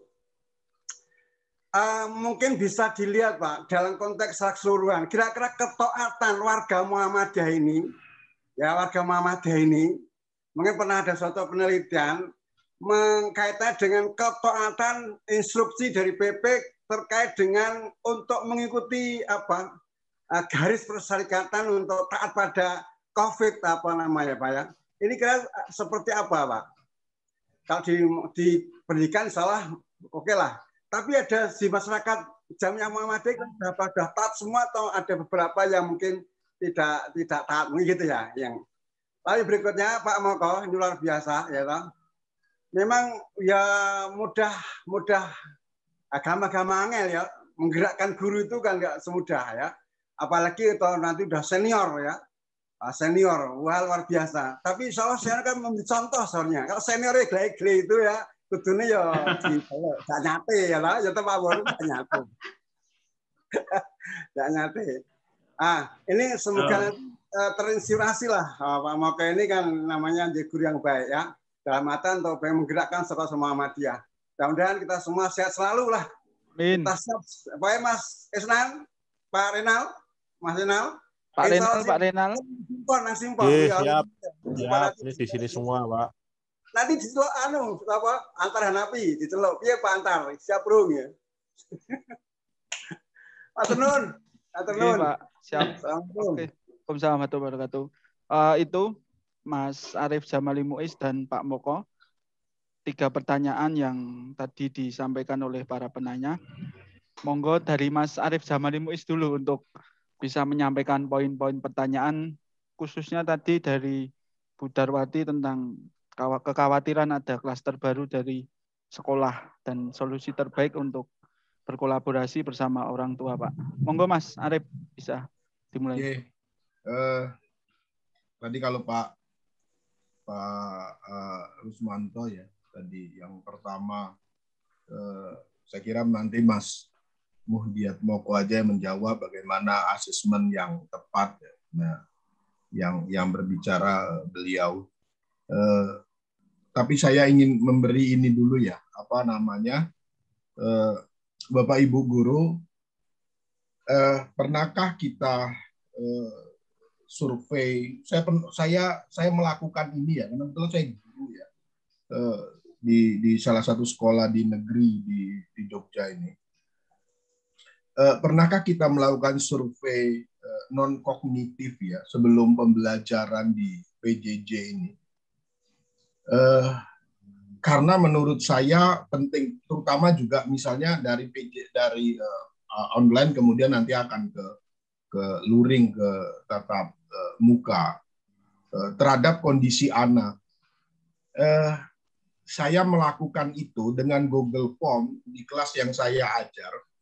Saya menemukan banyak hal dan ada banyak hal yang kemudian bisa saya lakukan agar apa yang saya sampaikan kepada siswa saya itu bisa tepat menurut pikirannya anak-anak. Saya guru matematika, gitu, ngajar kelas 12. Saya tulis itu pernah saya tulis tahun yang lalu di Facebook saya, lalu memunculkan ya karena menurut saya eman-eman lalu kemudian jadi PTK itu Bapak Ibu, jadi penelitian tindakan kelas apa yang kemudian menjadi kegelisahan anak-anak itu saya beri judul Wagetub itu ya Pak. Pembelajaran menggunakan mengintegrasikan beberapa media pembelajaran gitu yang hasilnya sesungguhnya berangkat dari survei terhadap anak-anak ketika persiapan mereka ingin belajar, kesulitannya apa, perasaan mereka bagaimana dan seterusnya. Itu menjadi pertimbangan ketika akan melakukan asesmen yang tepat. Nah, saya tidak tahu, bahkan kalau di sekolah Muhammadiyah itu kan ujiannya kan bersama gitu ya. Dulu ketika saya ngajar di sekolah Muhammadiyah ujiannya bersama. Saya guru yang agak berbeda. Kadang-kadang tidak saya anggap kalau ujian bersama itu yang kalau soalnya menurut saya terlalu sulit gitu. Dan anak-anak tidak mampu saya tutup. Yang memberi nilai saya ya saya menggunakan model asesmen saya dengan cara yang saya gunakan gitu. Ya itu untuk hanya tambahan. Nah, yang kedua Bu Sri Darwati, gini, vaksin itu kan sesungguhnya ingin membentuk herd immunity. Nah, jadi kekebalan bersama, kekebalan kelompok. Nah, berapa persen sih sesungguhnya agar kekebalan kelompok itu mungkin terwujud? Itu 80-90%. Satu, komunitas itu kemudian dilakukan vaksinasi. Jauh lebih baik memang 100%. Nah, pertanyaannya adalah apakah orang yang sudah divaksin itu tidak terpapar COVID? Tidak. Orang yang divaksin itu bisa tetap terpapar COVID. Berarti orang yang sudah divaksin itu sangat mungkin untuk kemudian terjadi klaster. Apa yang menjadikan tidak terpapar COVID bukan vaksin, tapi prokes, tapi 5M. Memakai masker, gitu, menjaga jarak, menghindari kerumunan, mencuci tangan, begitu kan? Itu 5M itu yang kemudian menjadikan orang tidak terpapar COVID. Maskernya saja masker double. Bapak Ibu ngajar itu tidak boleh melepas masker. Nah, pertanyaannya betah enggak? Nah, itu harus dilatih. Itu dilatih. Masker double itu mulang teriak-teriak gitu itu luar biasa. Dan kebiasaan kita memasker itu kemudian dipelotrokan diturunkan gitu. Nah, jadi kalau saya secara pribadi gitu, kalau ada 2 orang yang kemudian belum divaksin, hanya 2 orang itu belum divaksin, ya kalau bisa tetap dipersilakan diberi pilihan untuk kemudian ikut tatap muka atau tidak. Kecuali kalau kemudian memang ada aturan resmi dari pemerintah bahwa yang tidak divaksin gitu, itu tidak boleh diikutkan pada tatap muka terbatas. Tetapi kalau itu tidak ada aturannya, karena menurut kesehatan, asal anak tersebut melakukan protokol kesehatan yang ketat, dan sekian banyak anak sudah kemudian divaksin, insya Allah aman. Gitu. Klaster sekolahan itu sangat mungkin diminimalisir. Mengapa saya menggunakan kata-kata perlawanan? Karena ini saja sih, bukan kemudian ingin mengatakan bahwa sombong di hadapan Allah, Pak Sukidi, tidak. Penyemangat gitu, ada sesuatu yang kemudian dilakukan. Nah, interpretasinya jangan dibawa sombong kepada Allah Subhanahu wa Ta'ala. Tetapi saya ingin mengatakan bahwa sekolahan itu adalah pusat peradaban, termasuk dalam kondisi pandemi ini bisa jadi memungkinkan untuk melakukan menjadikan anak-anak itu menjadi orang-orang yang taat terhadap protokol kesehatan. Itu lebih efektif guru loh yang nyuruh daripada orang tua. Apalagi SMP SD. Gitu. Apalagi SMP dan SD. Itu lebih efektif gurunya yang mengatakan anak-anak tidak boleh melepas masker ketika dalam proses bermain, ketika dalam dan seterusnya. Jadi Bu Sri Darwati, itu yang bisa saya sampaikan. Jadi vaksin itu menjaga orang ketika terpapar itu tidak sampai ke dalam kondisi yang parah. Bukan tidak terpapar COVID. Kalau tidak terpapar COVID, maka 5M itu yang harus dijaga di sekolah. Oke.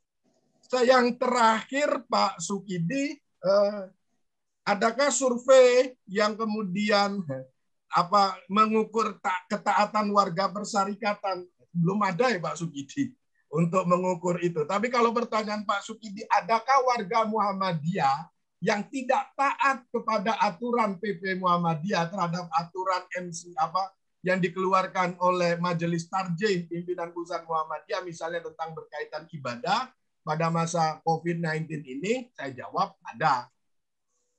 Banyakkah? Nah, saya itu yang nggak tahu. Ada itu tentu lebih dari 2. Gitu. Sekarang ini PPKM turun, itu sudah banyak di masjid-masjid, gitu, dan warga Muhammadiyah, gitu, itu sudah tidak bermasker dan tidak menggunakan jarak. Ya dianggap tidak mantap sholatnya begitu. Ada Pak Sukidi, tapi seberapa besar yang tidak taat itu belum ada survei, belum ada penelitian. Ya semoga lebih banyak yang taat. Kalau di bidang pendidikan, insya Allah tadi sudah disampaikan, paling tidak di Solo pada taat semua, Solo Surakarta pada taat semua. Kalau di daerah yang lain, kalau di luar pendidikan ada yang tidak taat, tetapi seberapa banyak saya tidak ada, dan karena memang harus menggunakan data. Saya kira itu Mas Isnan, beberapa tanggapan dari saya, matur nuwun. Terima kasih Pak Arif. Sama-sama, Bu. Oke. Mungkin selanjutnya Pak Moko bisa memberikan tanggapan. Ada pertanyaan tadi yang disampaikan Pak Moko.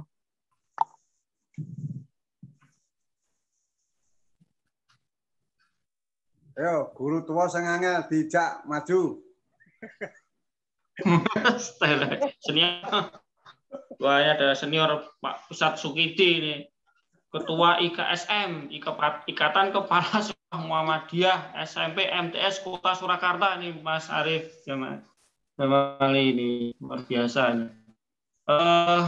Menanggapi yang tadi sampaikan Mas Rusno, memang asesmen yang tepat dengan tadi ya, kita tidak menuntut ketuntasan kurikulum, sedangkan di asesmen sumatif seperti ini, ya itu memang agak menjawabnya nih Mas Rusmanto. Karena kalau ideal memang ketika kita tidak menuntut ketuntasan kurikula, evaluasinya harus nyambung dengan apa yang disampaikan, itu idealnya. Maka kalau hemat saya, itu ada fleksibilitas seorang guru ketika memberikan nilai. Jadi akumulasi nilai itu bisa didapatkan dari tidak nanti semata-mata ya, mungkin dari nilai psikotoriknya, nilai produk yang dihasilkan aplikasi dan sebagainya. Tapi kalau yang itu idealnya harus apa ya dijalankan materi ini varietas kesenjangan.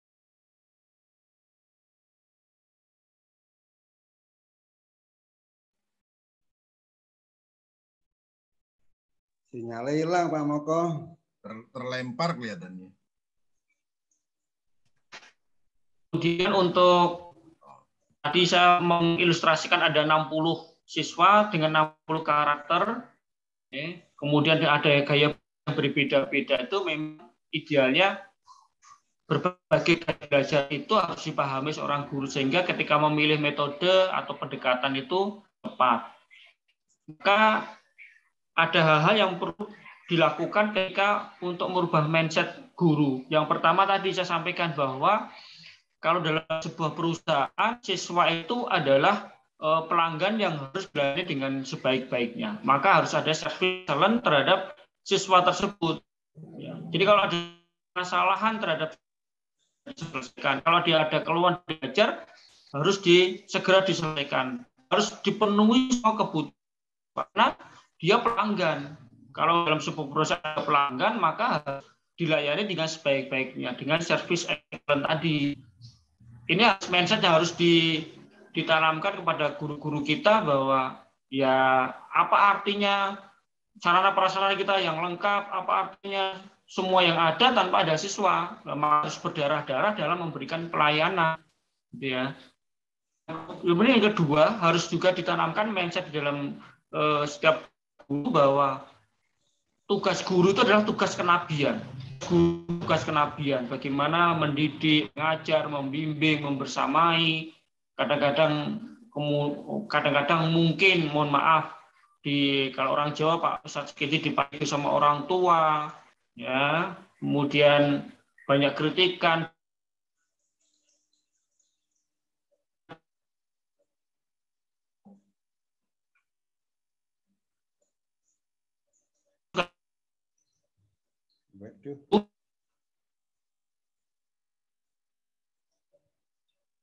Sinyalmu hilang, Pak. Terputus. Sinyalnya hilang.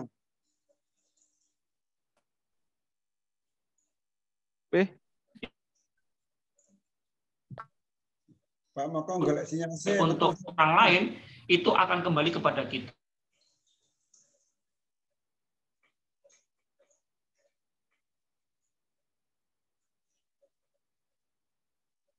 Sinyalnya hilang Mas Esnan. Iya Pak, niki kula konfirmasi. Oh iya. Nggih. Oke, mungkin dari pertanyaan terakhir tadi soal asesmen mungkin nanti bisa ditambahkan di diskusi selanjutnya kayak gitu. Terus untuk Mas Arief Jamali ada beberapa permintaan Mas tadi dari beberapa peserta yang minta tentang tulisan jenengan yang agar tidak terjadi lost generation tadi Mas. Nanti mungkin materinya bisa dikirim ke saya untuk saya share ke teman-teman seperti itu. Oke. Siap. Insya Allah nanti saya WA-nya. Oke, siap. Oke, Bapak Ibu semuanya yang saya hormati, mungkin Mas Isnan, saya dua menit aja tadi Pak. Oke, monggo closing statement. 2 menit aja tentang asesmen. Saya punya pengalaman Pak Rusmanto. Ada siswa saya datang ke saya ketika saya ngajar di SMA Muhammadiyah 3 Yogyakarta.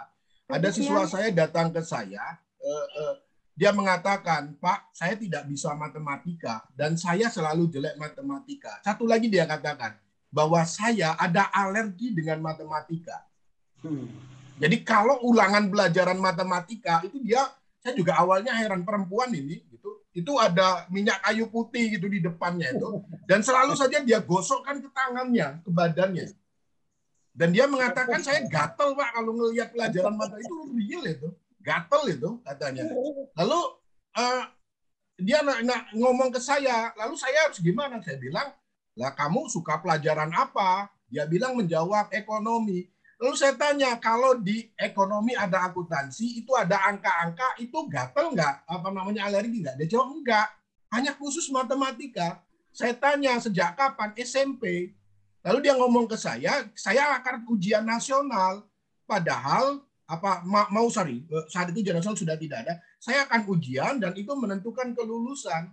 Nah, saya jawab, Anda sukanya apa? Ekonomi. Saya jawab dengan anak itu, kamu ke guru ekonomi. Kalau ekonomimu bisa 100, maka matematikamu juga akan mengikuti nilai ekonomi.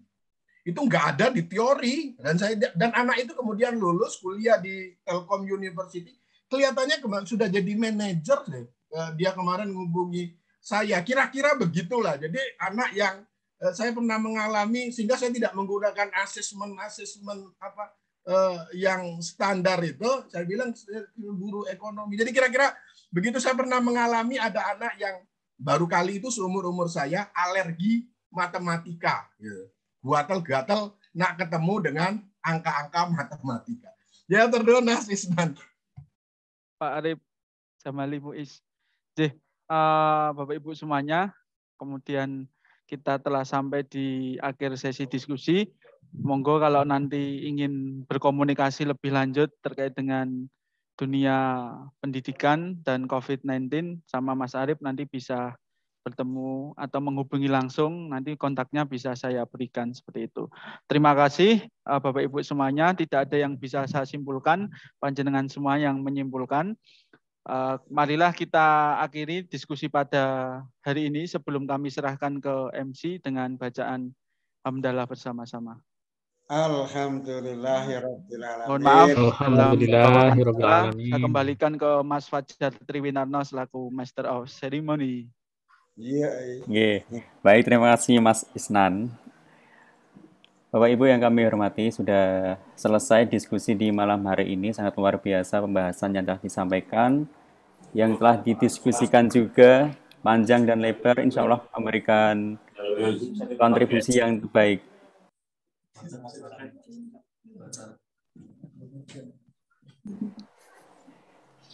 Alhamdulillah di sini juga banyak yang datang dari teman-teman pemuda Muhammadiyah, lebih dari 10 orang. Artinya yang datang di sini tidak hanya di ruang Zoom, tetapi juga kita nobar di sini. Sukses pokoknya pemuda Muhammadiyah. Pokoknya insya Allah sukses acara hari ini. Terima kasih Bapak Ibu yang sudah bergabung. Mari kita tutup dengan bacaan kafaratul majelis bersama. Subhanakallahumma wa bihamdika asyhadu an la ilaha illa anta astaghfiruka wa atubu ilaik. Kami ucapkan terima kasih Bapak Arif Jamali Muiz, kemudian Bapak Muhdiat Moko, dan tadi sudah live group Bapak Profesor Harun, Pak Sugidi juga selaku pimpinan daerah Muhammadiyah. Kami ucapkan terima kasih. Dari saya mohon maaf. Nasrun minal fatin khorib. Wassalamualaikum warahmatullahi wabarakatuh. Waalaikumsalam. Izin, Bapak Ibu, terima kasih, sehat-sehat selalu. Terima kasih Mas. Jangan ke Solo. Insya Allah. Insya Allah, turun. Amin, Bapak Ibu. Ustaz Sukidi. Siap. Aku ya pamit ya. Ya, nyanyi. Siap nyanyi, Siap. Nyanyi dulu. Siap, Mas Moko. Ayo, Mas Terus. Materinya bisa Assalamualaikum. Suket laginya mantap loh, Mas Terus. Mantap. Ya. Materinya Mas Moko. Ya, insya Allah. Diizinkan. Ya, siap. Bagus materinya. Pak Kiai Sugidi pamit. Assalamualaikum.